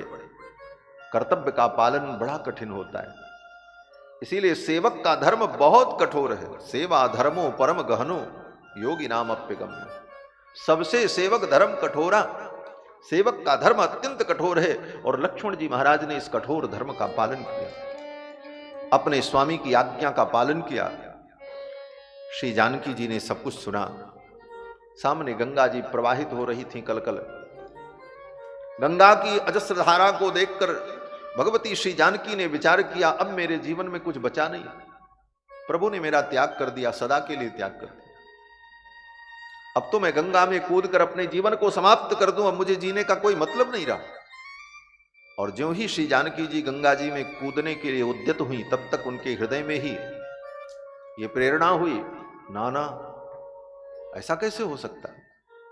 मैं अपने प्राणों का त्याग कर दूं, मैं अपने जीवन को समाप्त कर दूं, आत्महत्या कर लूं, ये स्वतंत्रता मुझे कहां है? मैं तो भगवान के परतंत्र हूं। यही पारतंत्र है। जानकी जी कहती हैं कि मैं भगवान के परतंत्र हूं, अपने जीवन को त्यागने का भी मुझे अधिकार नहीं। भगवान मुझे त्याग दें, लेकिन मैं अपने जीवन को भी त्याग नहीं सकती, क्योंकि मैं तो उनके अधीन हूं। मैं तो सदा परतंत्र हूं। और मेरे स्वामी श्री रघुनंदन के कुल का दीपक, कुल का बालक मेरे गर्भ में, अगर मैं अपने प्राणों का त्याग कर दूंगी तो मेरे साथ ये बालक भी समाप्त हो जाएगा। और श्री रघुनंदन एक पत्नी व्रत हैं, दोबारा विवाह भी नहीं करेंगे। मेरे प्रभु स्वामी का वंश सदा के लिए समाप्त हो जाए। इसलिए मेरा कर्तव्य है कि मैं इस जीवन को धारण करके, समस्त दुख को सहन करते हुए इन बालकों को जन्म देकर, इनका पालन पोषण करके इनकी पिता की गोद में मैं इन्हें समर्पित कर दूं, तब मेरा कर्तव्य पूर्ण होगा। इसके पहले मैं स्वतंत्र नहीं हूं, मुझे मरने की भी स्वतंत्रता नहीं है। यह भगवत पारतंत्र का अनुभव श्री जानकी जी ने किया कि हम तो भगवान के परतंत्र हैं। वास्तव में जीव को अपनी परतंत्रता का अनुभव हो तो जीव सदा भगवान की शरणागति में ही रहता है। जब हम परतंत्रता को भूल जाते हैं, अपने को स्वतंत्र मान लेते हैं, वहीं हमारी शरणागति च्युत हो जाती, छूट जाती। हम भगवान के परतंत्र हैं, कभी स्वतंत्र हो नहीं सकते। और स्वतंत्र होकर के कुछ भी अगर हम विचार करते हैं तो वह विचार, वो ज्ञान हमें भगवान से दूर ले जाए। श्री जानकी जी ने विचार किया कि मैं तो भगवान के परतंत्र हूं, इसलिए मुझे मरने का भी अधिकार नहीं। और श्री जानकी जी ने इस पारतंत्र का पालन करते हुए, इस पारतंत्र गुण का प्रकाश करते हुए उन्होंने अपने जीवन को धारण किया। महर्षि वाल्मीकि के आश्रम में गए। उसी समय वाल्मीकि जी आ गए। जानकी जी के करुण क्रंदन को सुनकर अपने आश्रम से निकल करके आए, जानकी जी को देखा और आदर पूर्वक लेकर के गए। बेटी चलो मेरे आश्रम में, जैसे तुम अयोध्या के चक्रवर्ती सम्राट श्री दशरथ की पुत्र वधू हो, तो मेरी भी पुत्र वधू। दशरथ जी मेरे मित्र थे और मेरे मित्र की पुत्र वधू होने के कारण मेरी भी पुत्र वधू हो। ये आश्रम तुम्हारा है बेटी, आओ। आदर पूर्वक महर्षि वाल्मीकि ले गए और वहीं श्री जानकी जी ने वाल्मीकि महर्षि के आश्रम में सुंदर 2 पुत्रों को जन्म दिया। कुशीलवौ तु धर्मज्ञौ राजपुत्रौ यशस्विनौ। कुश और लव ये जुड़वा बालक पैदा हुए। जिस दिन इन बालकों का जन्म हुआ उस दिन महर्षि वाल्मीकि बड़े चिंतित थे। श्री जानकी जी की प्रसव वेदना को देखकर महर्षि वाल्मीकि व्यथित थे। अपने आश्रम में कभी इधर टहलते कभी उधर टहलते, सोचते मैं क्या करूं। आज रघुकुल के दीपक रघुनंदन के बालक प्रकट होने जा रहे हैं और इनका जात कर्म संस्कार करने वाला कोई रघुवंश का पुरुष यहां विद्यमान नहीं है, मैं क्या करूं। महर्षि वाल्मीकि को इस विषय की चिंता थी, इन बालकों का संस्कार कौन करेगा, जात कर्म कौन करेगा। महर्षि वाल्मीकि सोच रहे थे, तब तक उधर से हाथी घोड़ों की चिक्गाड़ सुनाई पड़ी। महर्षि वाल्मीकि ने शिष्यों से कहा, देखो कौन आ रहा है, ये हाथी घोड़ों की आवाज कहां से आ रही। शिष्यों ने जाकर के देखा, आकर के कहा शिष्यों ने, गुरुदेव अयोध्या के राजकुमार शत्रुघ्न लवणासुर का वध करने के लिए संपूर्ण सेना लेकर के मथुरा के लिए प्रस्थान कर रहे हैं। रास्ते में महर्षि वाल्मीकि का जब आश्रम पड़ा तो कुमार शत्रुघ्न ने विचार किया, प्रभु का आशीर्वाद मुझे प्राप्त हो गया। प्रभु श्री रघुनंदन ने आशीर्वाद दे करके मुझे विदा किया है, विजयी भव। लेकिन जब तक मेरी मां का आशीर्वाद मुझे नहीं मिलेगा, मां जानकी का आशीर्वाद नहीं मिलेगा, तब तक मैं विजयी कैसे हो पाऊंगा। इसलिए मां जानकी का मैं दर्शन करते हुए चलूं। और श्री शत्रुघ्न जी महाराज ने अपने लाव लश्कर को वहीं रोका और स्वयं उतर करके महर्षि वाल्मीकि के आश्रम में जाते हैं श्री जानकी जी का आशीर्वाद प्राप्त करने के लिए। और ज्यों ही शत्रुघ्न जी महाराज ने महर्षि वाल्मीकि के आश्रम में प्रवेश किया, उधर श्री जानकी जी ने सुंदर 2 बालकों को जन्म दिया। जानकी जी के उटज से बच्चों के रोने की आवाज सुनाई पड़ी।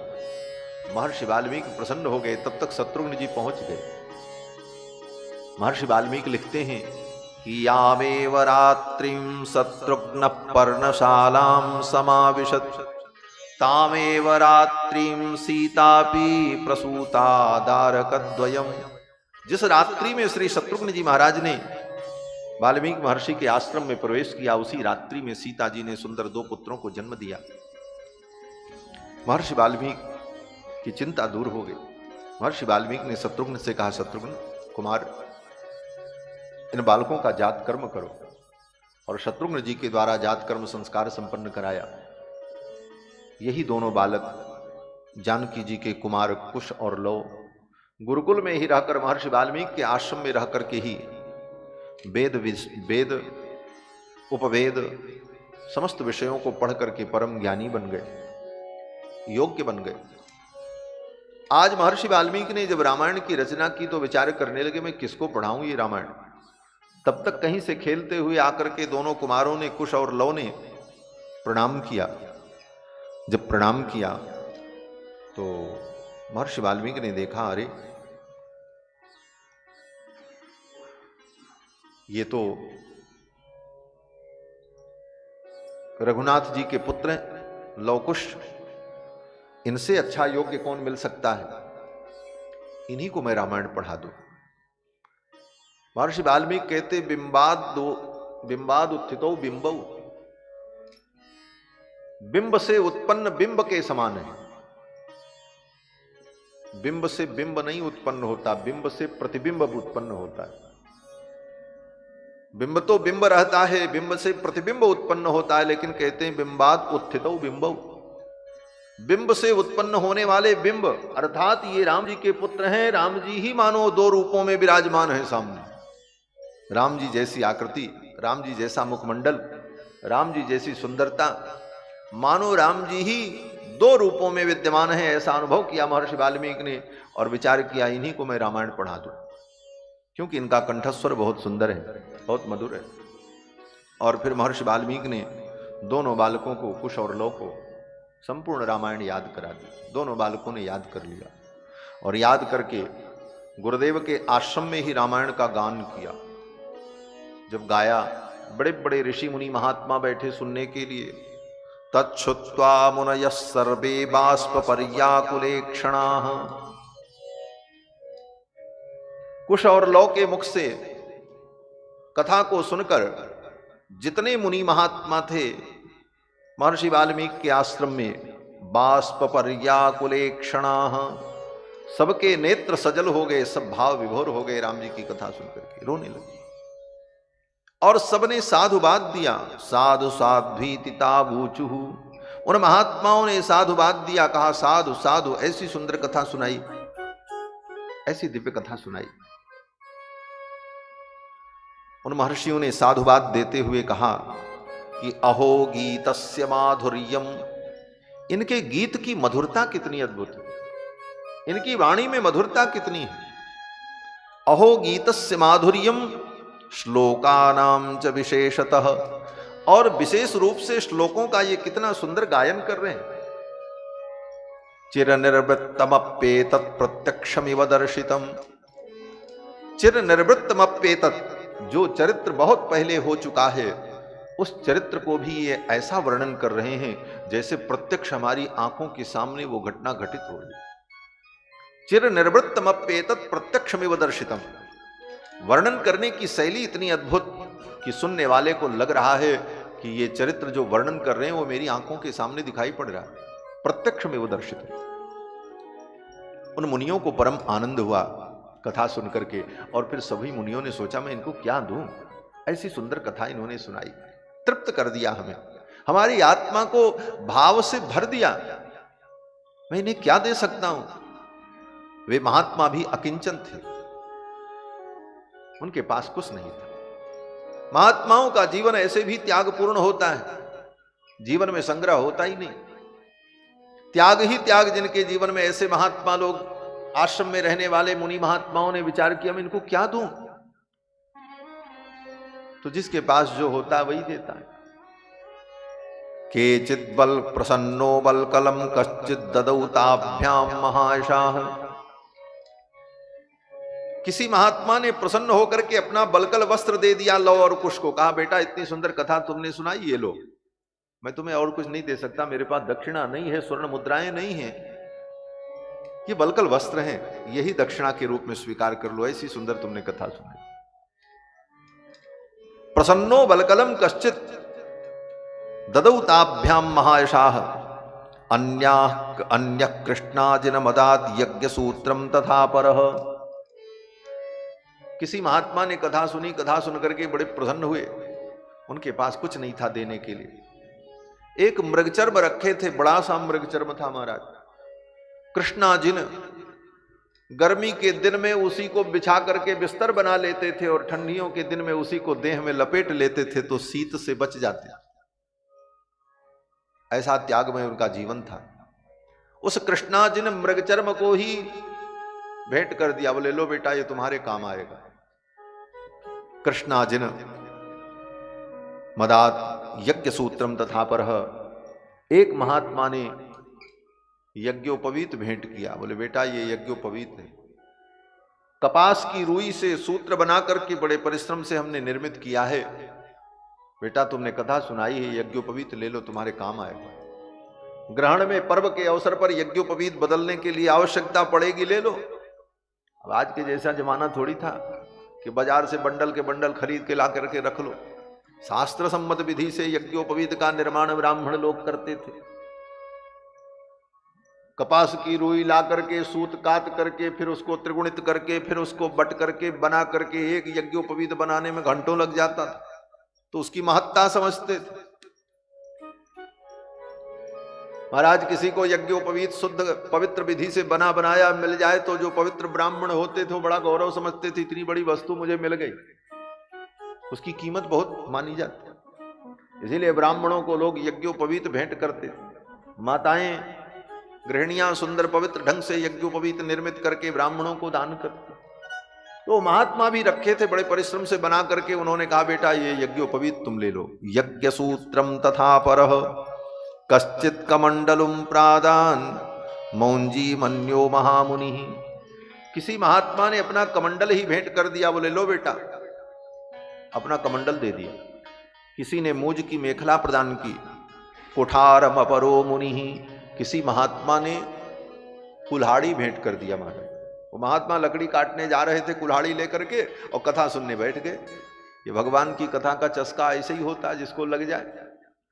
सुनने में आनंद आया, बोले बाद में बाकी काम कर लेंगे, लाओ कथा सुन ले। कथा सुनने बैठ गए और इतने प्रसन्न हुए, आनंद विभोर हो गए। मन में होने लगा मैं इनको क्या भेंट करूं। कुछ लेकर के आए नहीं थे, कुल्हाड़ी लेकर के चले थे लकड़ी काटने के लिए। वो कुल्हाड़ी ही ले जाकर के व्यासपीठ पर चढ़ा दिया, ले बेटा, और मैं तुमको क्या दे सकता। कुठारम अपरो मुनि, ये भाव की लीला है महाराज। भाव में ये सब होता है। ला करके कुठार ही चढ़ा दिया। जटा बंधन मन्यस्तु, एक महात्मा ने अपनी जटा के बंधन को खोलकर चढ़ा दिया। उनके पास कुछ नहीं था। विरक्त महात्मा, बड़ी बड़ी जटाएं, केला की कौपीन लगाते थे। जटाएं इतनी बड़ी थीं कि उनको बांधने के लिए कुश की रस्सी रखते थे, और कुछ उनके पास था नहीं। कौपीन भी केले के पत्ते की थी। तो उन्होंने सोचा मैं क्या भेंट करूं, तो जटाबंधन मन्यस्तु, उस जटाबंधन को खोला और वही जटाबंधन ले जाकर के चढ़ा दिया व्यासपीठ। सभी महात्माओं ने कुछ न कुछ भेंट किया। कुछ महात्मा ऐसे थे परम विरक्त, जिनके पास कुछ नहीं था। उन महात्माओं ने उठ करके आशीर्वाद दिया, बेटा ऐसी सुंदर तुमने कथा सुनाई है, आयुष्मान भव, मैंने जीवन में जो तपस्या की है, साधना की है, उसका फल तुम्हें प्राप्त हो जाए। इसी प्रकार सदा भगवान की मंगल गाथा सुनाते रहो, हम यही दे सकते। उन महात्माओं ने आशीर्वाद दिया। अद्भुत कथा हुई महर्षि वाल्मीकि के आश्रम में। सभी लोग गदगद हो गए, प्रसन्न हो गए। महर्षि वाल्मीकि भी बड़े खुश हुए कि बच्चों ने रामायण को याद करके बड़ा सुंदर गायन किया।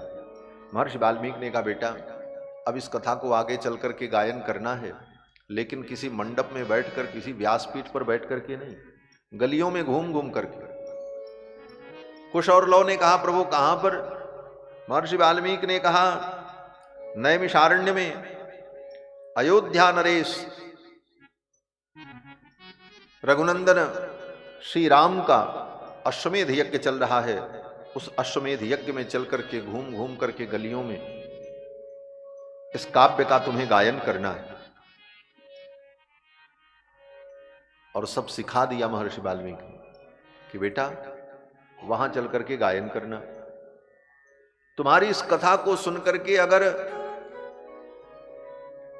अयोध्याधिपति श्री रघुनंदन श्री राम प्रसन्न हो और किसी सेवक को भेज करके तुम्हें बुलावें तो चले जाना, निरादर मत करना, वो राजा है। और वो अगर तुम्हें कहें कि ये कथा सुनाओ तो उनकी आज्ञा का पालन करना, सुनाना। लेकिन अगर वो दक्षिणा दें तो दक्षिणा मत लेना, दक्षिणा मत लेना। बोले क्यों?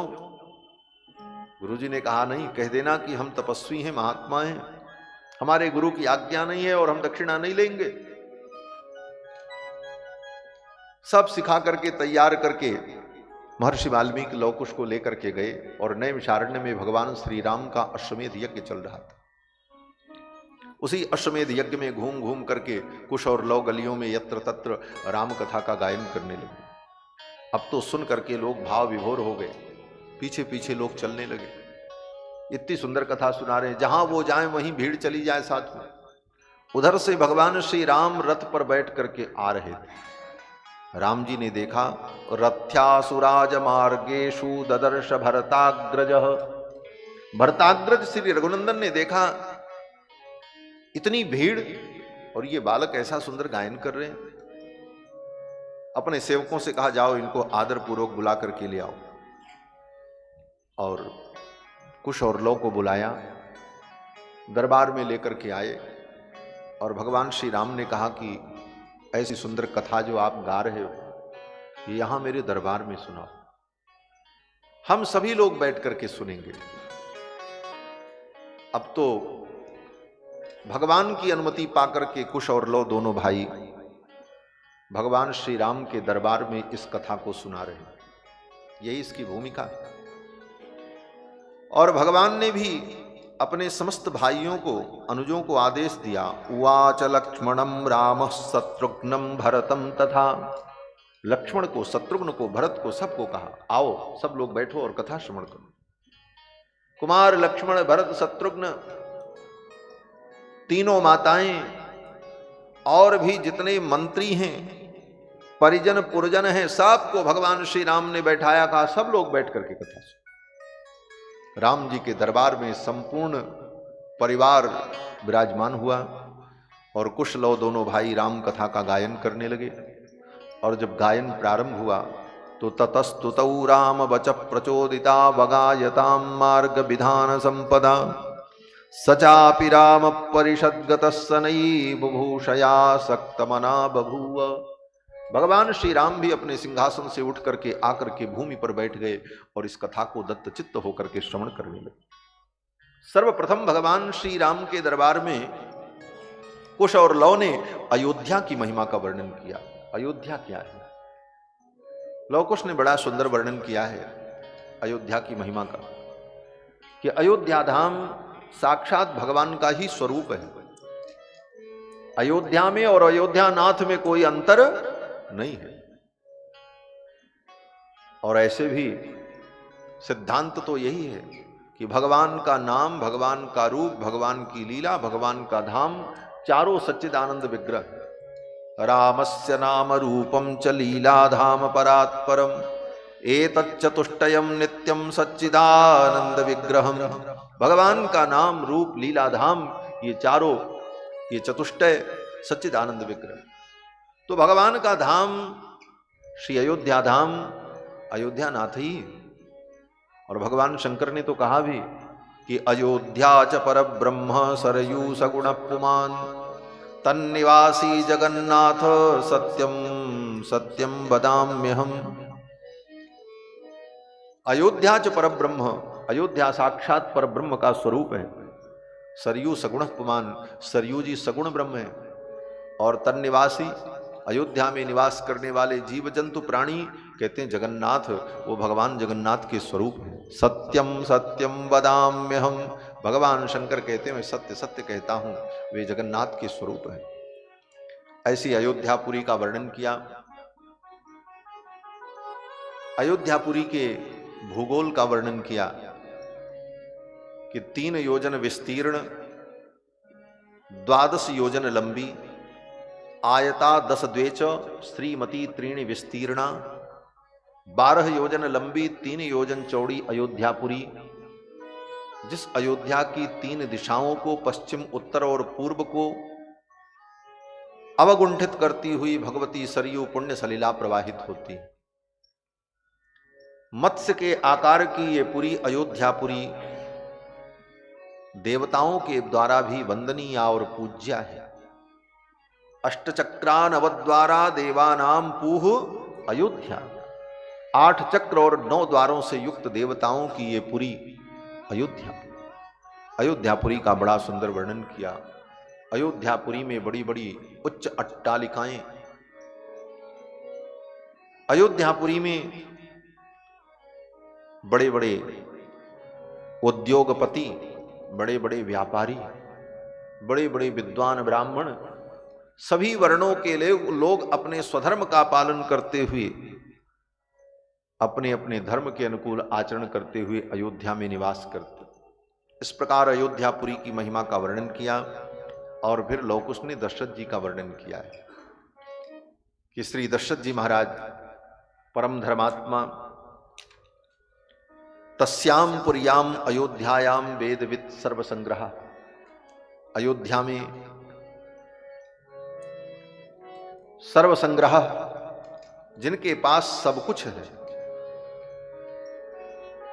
धन संपत्ति वैभव सेना शक्ति सामर्थ्य धर्म मुनियों का आशीर्वाद, जिन्होंने जीवन में सब कुछ संग्रह किया है, ऐसे श्री दशरथ जी महाराज तस्याम पुर्याम अयोध्यायाम वेदविद सर्वसंग्रह दीर्घदर्शी महातेजा पौरजानपद प्रिय, ऐसे दीर्घदर्शी अपने जनपद के समस्त नागरिकों के परम प्रिय श्री दशरथ जी महाराज परम धर्मात्मा। 2 श्लोकों में दशरथ जी महाराज के चरित्र का वर्णन किया है कि दशरथ जी महाराज कितने धर्मात्मा हैं। इक्ष्वाकूणाम अतिरथो, इक्ष्वाकु के वंश में उत्पन्न होने वाले अतिरथी वीर हैं। और महर्षि कल्पो राजर्षि, और महर्षि कल्प हैं तो राजा, लेकिन किसी ऋषि से कम नहीं है। ऋषियों के अंदर जो ज्ञान विज्ञान और तपस्या साधना और सत्य का बल है, वो सब बल श्री दशरथ जी महाराज में भी विद्यमान है। ऋषि कल्पो महर्षि कल्पो राजर्षि, और महर्षि कल्प हैं राजर्षि हैं। त्रिषु लोकेषु विश्रुतः, और श्री दशरथ जी महाराज को बोले 3 लोकों में लोग जानते। दशरथ जी महाराज को केवल अयोध्या में लोग जानते थे, अयोध्या में नहीं, पूरी पृथ्वी पर नहीं, अपितु 3 लोकों में दशरथ जी महाराज को लोग जानते। ये उनकी ख्याति थी। त्रिषु लोकेषु विश्रुतः, स्वर्ग के देवता भी दशरथ जी महाराज का आदर करते। स्वर्ग में देवराज इंद्र के ऊपर कोई समस्या आवे, कहीं कोई युद्ध करना हो, कोई बहुत बड़ा काम हो, तो श्री दशरथ जी महाराज को आदर पूर्वक स्वर्ग से निमंत्रण आता था कि महाराज कृपा करके पधारिए, हमारी इस समस्या का समाधान करिए, कोई सुझाव दीजिए। और दशरथ जी महाराज जब स्वर्ग पधारते तो ये नहीं कि इंद्र अपने सिंहासन पर बैठे रहे और बगल में कोई कुर्सी दे दें दशरथ जी महाराज को कि मृत्युलोक से कोई राजा आए हैं तो इनको थोड़ा साधारण आसन दिया जाए, हम देवताओं के राजा ना। जिस आसन पर देवराज इंद्र बैठते उसी आसन पर दशरथ जी महाराज को विराजा। आधे आसन में अपने सिंहासन पर ही देवराज इंद्र खसक करके थोड़े में बैठते, और आधी जगह जो खाली होती उसमें दशरथ जी महाराज को विराजा। ये सम्मान श्री दशरथ जी का स्वर्ग में। त्रिषु लोकेषु विश्रुतः, 3 लोकों में श्री दशरथ जी महाराज की कीर्ति थी। परम धर्मात्मा। इन समस्त भावों को गोस्वामी तुलसीदास जी ने 2 चौपाइयों में वर्णन किया। अवधपुरी रघुकुल मनि राहु, वेद विदित ते दशरथ नाऊ। अवधपुरी रघुकुल मनि राहु, वेद विदित ते दशरथ नाऊ। धर्म धुरंधर गुण निधि ज्ञानी, हृदय भगति मति सारंग पानी। धर्म धुरंधर गुण निधि ज्ञानी, हृदय भगति मति सारंग पानी। हृदय भगति मति सारंग पानी। हृदय भगति मति सारंग पानी। श्री गोस्वामी जी महाराज दशरथ जी के व्यक्तित्व का, उनके चरित्र का 2 चौपाइयों में वर्णन करते हैं कि अवधपुरी रघुकुल मनि राऊ, वेद विदित तेहि दशरथ नाऊ। अयोध्या के राजा श्री दशरथ जी महाराज कैसे हैं? बोले धर्म धुरंधर गुण निधि ज्ञानी, जो धर्म की धुरी को धारण करने वाले, गुण निधि ज्ञानी और परम गुणवान हैं और परम ज्ञानी भी। हृदय भगति मति सारंग पाणी, और हृदय में सारंग पाणी भगवान के प्रति भक्ति, भगवान के परम भक्त हैं। ज्ञान वैराग्य भक्ति तीनों जिनके जीवन में है, ऐसे श्री दशरथ जी महाराज हृदय भगति मति सारंग पानी। लेकिन इतना सब कुछ होते हुए श्री दशरथ जी महाराज के जीवन में एक चीज की कमी थी। क्या कमी थी? अरे सब सुख है, सम्मान की कोई कमी नहीं, धन की कोई कमी नहीं, यश कीर्ति की कोई कमी नहीं, सभी सेवक आज्ञाकारी, अनुकूल, समस्त प्रकार का सुख प्राप्त, त्रिलोकी में यश कीर्ति वैभव। कमी अगर कोई है तो क्या? बोले सुतार्थम तप्यमानस्य नासीद वंशकर सुतः, यही एक कमी थी। सुतार्थम तप्यमानस्य, पुत्र की कमी। पुत्र के लिए दशरथ जी महाराज दुखी होते हैं, तपते हैं, पीड़ा होती है, मेरे कोई संतान नहीं। सुतार्थम तप्यमानस्य नासीद वंशकर सुतः, मेरे वंश की वृद्धि करने वाला कोई पुत्र नहीं। इस बात की दशरथ जी को चिंता होती, और इतनी चिंता हुई कि इन्होंने अपनी इस चिंता को अपने गुरुदेव भगवान से निवेदन किया। 60,000 वर्ष की आयु हो गई, लेकिन आज तक पुत्र प्राप्ति के लिए इतनी चिंता नहीं हुई जितनी आज हुई। विवाह तो भय कितने वर्ष हो गए, 60,000 वर्ष की आयु हो गई दशरथ जी, लेकिन आज तक दशरथ जी महाराज ने पुत्र प्राप्ति के लिए इतनी चिंता नहीं की, और न पुत्र प्राप्ति के लिए कोई अनुष्ठान और पूजन और विधान किया, न किसी से कुछ कहा, नहीं किया। कहीं कहा हो, लिखा हो तो हमको बताना। इसीलिए तो गोस्वामी जी महाराज कहते हैं ये पहली बार चिंता हुई, एक बार भूपति मन माही, पहली बार। इसके पहले इस विषय को लेकर के कभी चिंता ही नहीं हुई। एक बार भूपति मन माही, एक बार भूपति मन माही, बैगलानी मोरे सुत नारी, बैगलानी मोरे सुत नारी, एक बार भूपति मन माही, एक बार भूपति मन माही। इसके पहले कभी ऐसी ग्लानि नहीं हुई। 60,000 वर्ष बीत गए। सोचने वाली बात है, विवाह होने के बाद 2 वर्ष 3 वर्ष तक तो कोई बात नहीं, 4 वर्ष बीत जाए तो घर के सभी सदस्यों को चिंता होने लगती है, भाई विवाह के 4 वर्ष हो गए, कोई संतान अभी तक नहीं हुई। 5 वर्ष बीतते बीतते तो स्वयं दंपति को चिंता होती है, अब समाज क्या कहेगा, इतने दिन विवाह हुए अभी तक कोई संतान नहीं हुई। और इसके बाद भी अगर नहीं, तब बोले तब मंदिर, देवालय, तीर्थ, गुरुओं का आशीर्वाद, जंत्र मंत्र, औषधि, अनेक प्रकार के उपाय शुरू हो जाते हैं। और यहां बोले 60,000 वर्ष की अवस्था बीत गई, लेकिन दशरथ जी ने अभी तक कोई उपाय नहीं किया, न इनको चिंता हुई। एक ही बार चिंता हुई, एक बार भूपति मन माही, भई गलानि मोरे सुतनाही, सुतार्थम तप्यमानस्य नासीद वंशकर सुतः। आज ये ताप उत्पन्न हुआ, ये वेदना उत्पन्न हुई कि मेरे पुत्र नहीं। आज तक क्यों नहीं उत्पन्न हुई? कहते हैं दशरथ जी महाराज निश्चिंत थे कि भगवान ने कहा हम पुत्र बन करके आएंगे तो आएंगे, मैं क्यों परेशान होने जाऊं। पहले श्री दशरथ जी महाराज ही स्वयंभू मनु और कौशल्या जी शत्रुपा के रूप में थे। इन दोनों ने जाकर के नैमिषारण्य में तप किया और इनकी तपस्या से भगवान प्रसन्न हुए, और प्रसन्न होकर के भगवान ने आकाशवाणी की कि मागु मागु बर भई न भवानी। आकाशवाणी हुई, वरदान मांगो, वरदान मांगो। मागु मागु बर भई न भवानी।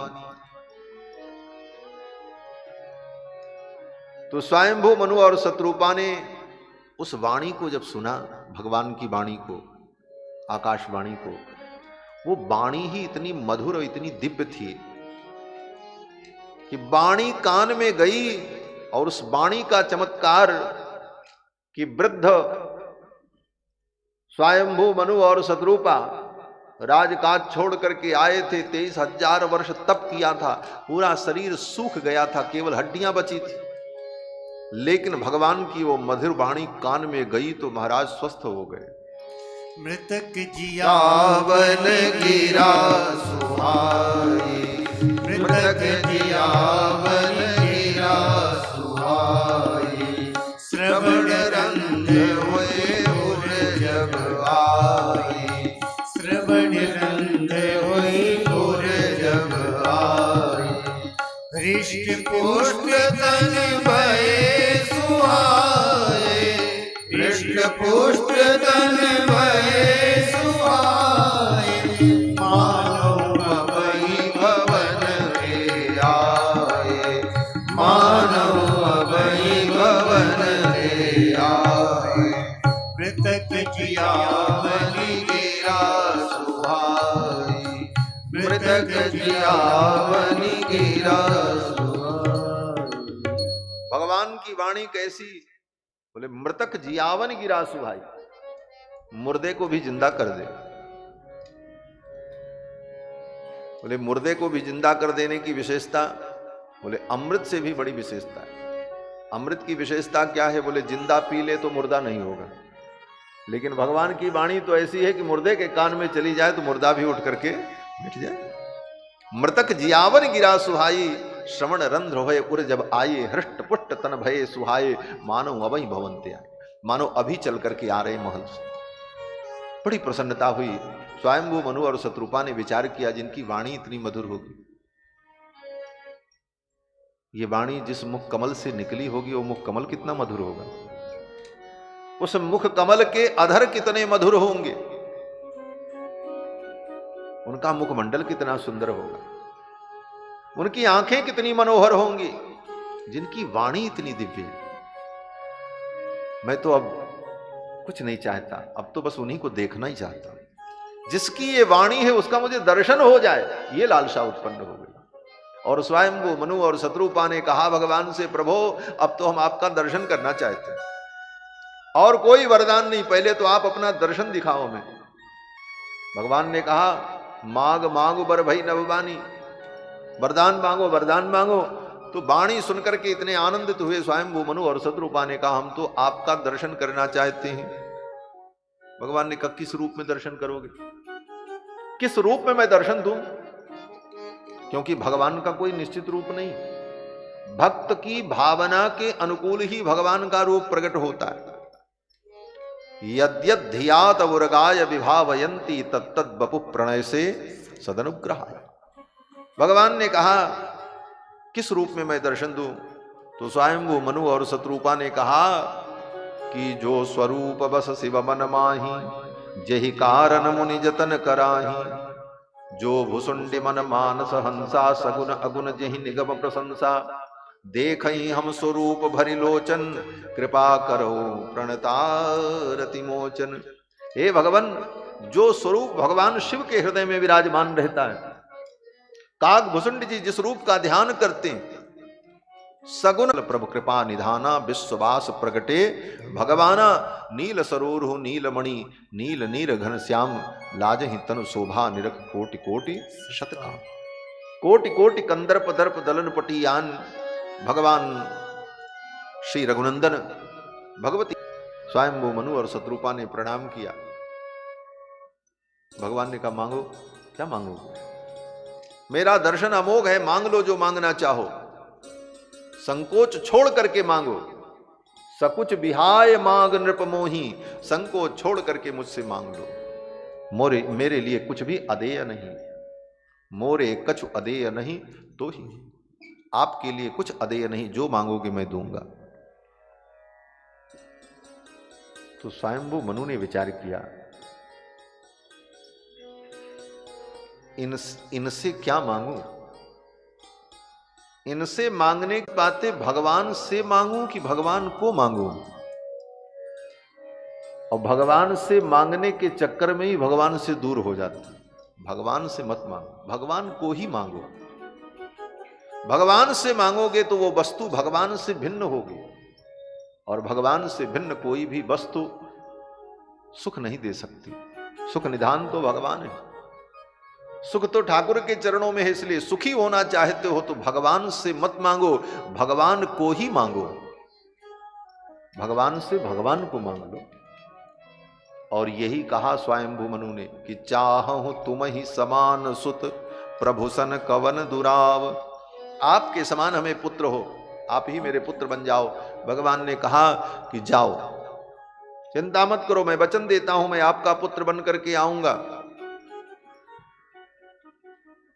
मैं आपका पुत्र बनूंगा। अपने समान मैं ढूंढने कहां जाऊं, मैं ही आपका बेटा बन जाऊंगा। स्वयंभू मनु और शत्रुपा बड़े प्रसन्न हुए, बोले महाराज कब हमारे बेटा बनेंगे आप? तो भगवान ने कहा हम आपके बेटा तो बनेंगे, लेकिन हमारी एक शर्त होगी। बोले क्या शर्त? भगवान ने कहा हम आपके बेटा तब बनेंगे जब आप अयोध्या के राजा बनेंगे। आप कहीं और के राजा बनेंगे तो हम आपके बेटा नहीं बनेंगे। ये मैं अपने मन से नहीं कह रहा हूं, गोस्वामी जी की शब्दावली है। गोस्वामी तुलसीदास जी महाराज लिखते हैं कि भगवान ने यही कहा कि होई हूं अवध भुआल तब मैं होब तुम्हार सुत। ये तब शब्द जो है कि होई हूं अवध भुआल तब मैं होब तुम्हार सुत। जब आप अयोध्या के राजा बनेंगे तब मैं आपका बेटा बनूंगा। अगर आप अयोध्या के राजा नहीं बने तो मैं आप। ये अयोध्या भगवान को अत्यंत प्यारी है। हमारे अयोध्या नगरी से ठाकुर जी को बड़ा प्रेम है, इसलिए कहते हैं अयोध्या के आप राजा बनो तब हम आपके बेटा बने।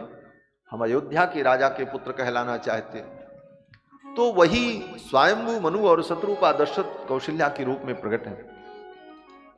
इसलिए इनको मालूम है कि भगवान ने कहा, इसीलिए आज तक 60,000 वर्ष हो गया दशरथ जी ने कोई उपाय ही नहीं किया पुत्र प्राप्ति के लिए, निश्चिंत बैठे रहे। बोले तो भगवान को आना चाहिए था, फिर भगवान क्यों नहीं आए?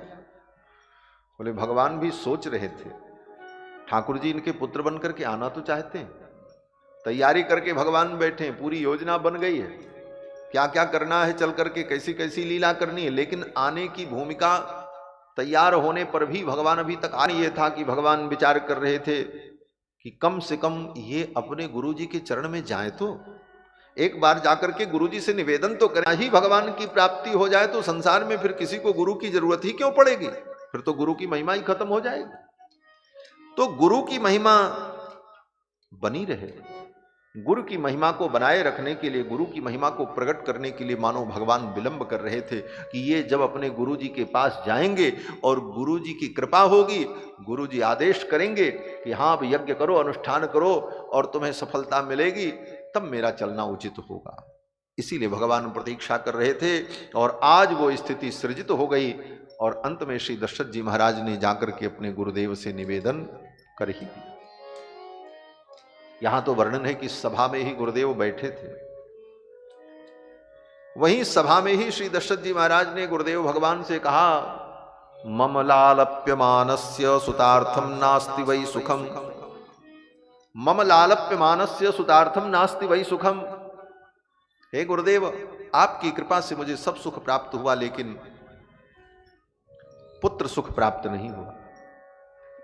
मेरे भी मन में होता है कि मेरा कोई बेटा होता और उस बेटे को मैं अपने गोद में लेकर के उसका लाड करता, दुलार करता। मम लालप्यमानस्य सुतार्थम नास्ति वै सुखम, यह भी एक सुख है। दशरथ जी महाराज कहते हैं आपकी कृपा से सब सुख मुझे जीवन में मिला, लेकिन ये सुख नहीं मिला। दूसरों को देखकर मेरे मन में भी ये कामना होती मेरा भी बेटा होता, मैं अपने उस बेटे को गोद में लेता, लाड करता, दुलार करता। गुरुदेव भगवान प्रसन्न हो गए। गुरुदेव ने कहा राजन चिंता मत करो, एक नहीं 4 पुत्र होंगे। धरहु धीर होई हैं सुत चारी। और कैसे होंगे? बोले अरे गहरे नथु खैरे नहीं होंगे। त्रिभुवन विदित भगत भय हारी, त्रिभुवन में उनकी कीर्ति होगी और अपने भक्तों का भय हरण करने वाले होंगे। दशरथ जी महाराज बड़े प्रसन्न हो गए। बोले गुरुदेव क्या करना हो? दशरथ जी महाराज ने कहा यज्ञ करना होगा। चक्रवर्ती जी ने कहा तो क्यों न मैं अश्वमेध यज्ञ करूं। पुत्र की प्राप्ति के लिए सुतार्थम बाजिमेधेन किमर्थम न यजाम्य हम, क्यों न पुत्र की प्राप्ति के लिए मैं अश्वमेध यज्ञ करूं। गुरुदेव वशिष्ठ ने कहा जरूर राजन, पुत्र प्राप्ति के लिए अश्वमेध यज्ञ करो। और आदेश हुआ, सरजू जी के तट पर भूमि का समतलीकरण प्रारंभ हो गया यज्ञ मंडप के निर्माण के लिए, क्योंकि अश्वमेध यज्ञ बहुत बड़ा यज्ञ होना था और महाराज जजमान बनेंगे, बड़े बड़े विद्वान आएंगे, कितने दर्शक आएंगे, कितने राजा अतिथि के रूप में आएंगे, इसलिए बहुत बड़ी तैयारी। एक छोटे से देश का प्रधानमंत्री और एक प्रदेश का मुख्यमंत्री कोई कार्यक्रम करता है तो कितनी बड़ी तैयारी होती। ये तो चक्रवर्ती सम्राट अयोध्या, सारे विश्व के राजा इनके अधीन, और इनके यहाँ इतना महत्वपूर्ण यज्ञ होने जा रहा है। बड़ी भारी तैयारी हुई महाराज। सरज्वाश्चोत्तरे तीरे यज्ञ भूमिर्विधीयताम। सरजू जी के उत्तर तट पर, मनोरमा नदी के दक्षिण तट पर, सरयू और मनोरमा के मध्य का जो भूभाग था, उसी भूभाग में तैयारी प्रारंभ हुई, यज्ञशाला का निर्माण प्रारंभ हुआ, सारी तैयारियां शुरू हो गई। इधर दशरथ जी महाराज ने गुरुदेव वशिष्ठ से कहा, गुरुदेव आपके नेतृत्व में सारा कार्य हो, किसी प्रकार की कोई कमी न रह जाए, क्योंकि हमने सुना है यज्ञ में कोई कमी हो जाती है तो असुर लोग उस यज्ञ के फल को नष्ट कर देते हैं। क्यों? बोले छिद्रम ही मृगयन्ते स्म विद्वांसो ब्रह्म राक्षसाः। ये ब्रह्म राक्षस बड़े विद्वान होते हैं, इनको सब मालूम रहता है कौन विधि कब करनी चाहिए, कौन मंत्र पढ़ करके किस वस्तु की आहुति डालनी है, कौन मंत्र कब पढ़ना है, कौन सा कलश कहाँ रखना है, और किस वस्तु की कैसे आहुति करनी, कौन विधान कैसे करना। यज्ञ की सूक्ष्म से सूक्ष्म बातें इन असुरों को पता होती हैं, इसीलिए ये विद्वान कहलाते हैं। और ये कमी ढूंढते रहते हैं, यज्ञ में कोई कमी हो जाए तो इस फल को मैं नष्ट कर दूं। दशरथ जी महाराज कहते हैं कि छिद्रम ही मृगयन्ते स्म विद्वांसो ब्रह्म राक्षसाः।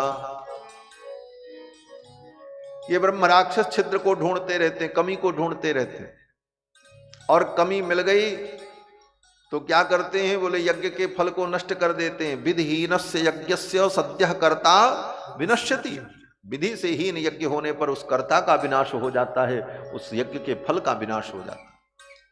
इसलिए हे गुरुदेव, कहीं किसी प्रकार की कोई कमी न रह जाए। गुरुदेव वशिष्ठ ने कहा, राजन कहीं कुछ नहीं होगा, आप चिंता मत करो।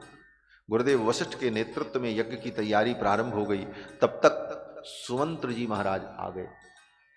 दशरथ जी महाराज के जो मंत्री हैं, उन्होंने आकर के दशरथ जी के कान में धीरे से कहा, महाराज एक बात मुझे याद आई। बोले क्या याद आई? सुमंत्र जी ने कहा, आज जो आपने चर्चा की सभा में कि पुत्र की प्राप्ति कैसे होगी और पुत्र के लिए अश्वमेध यज्ञ करने का संकल्प आपके मन में जो उत्पन्न हुआ, आज मुझे एक घटना याद आ रही है। दशरथ जी ने कहा, क्या घटना?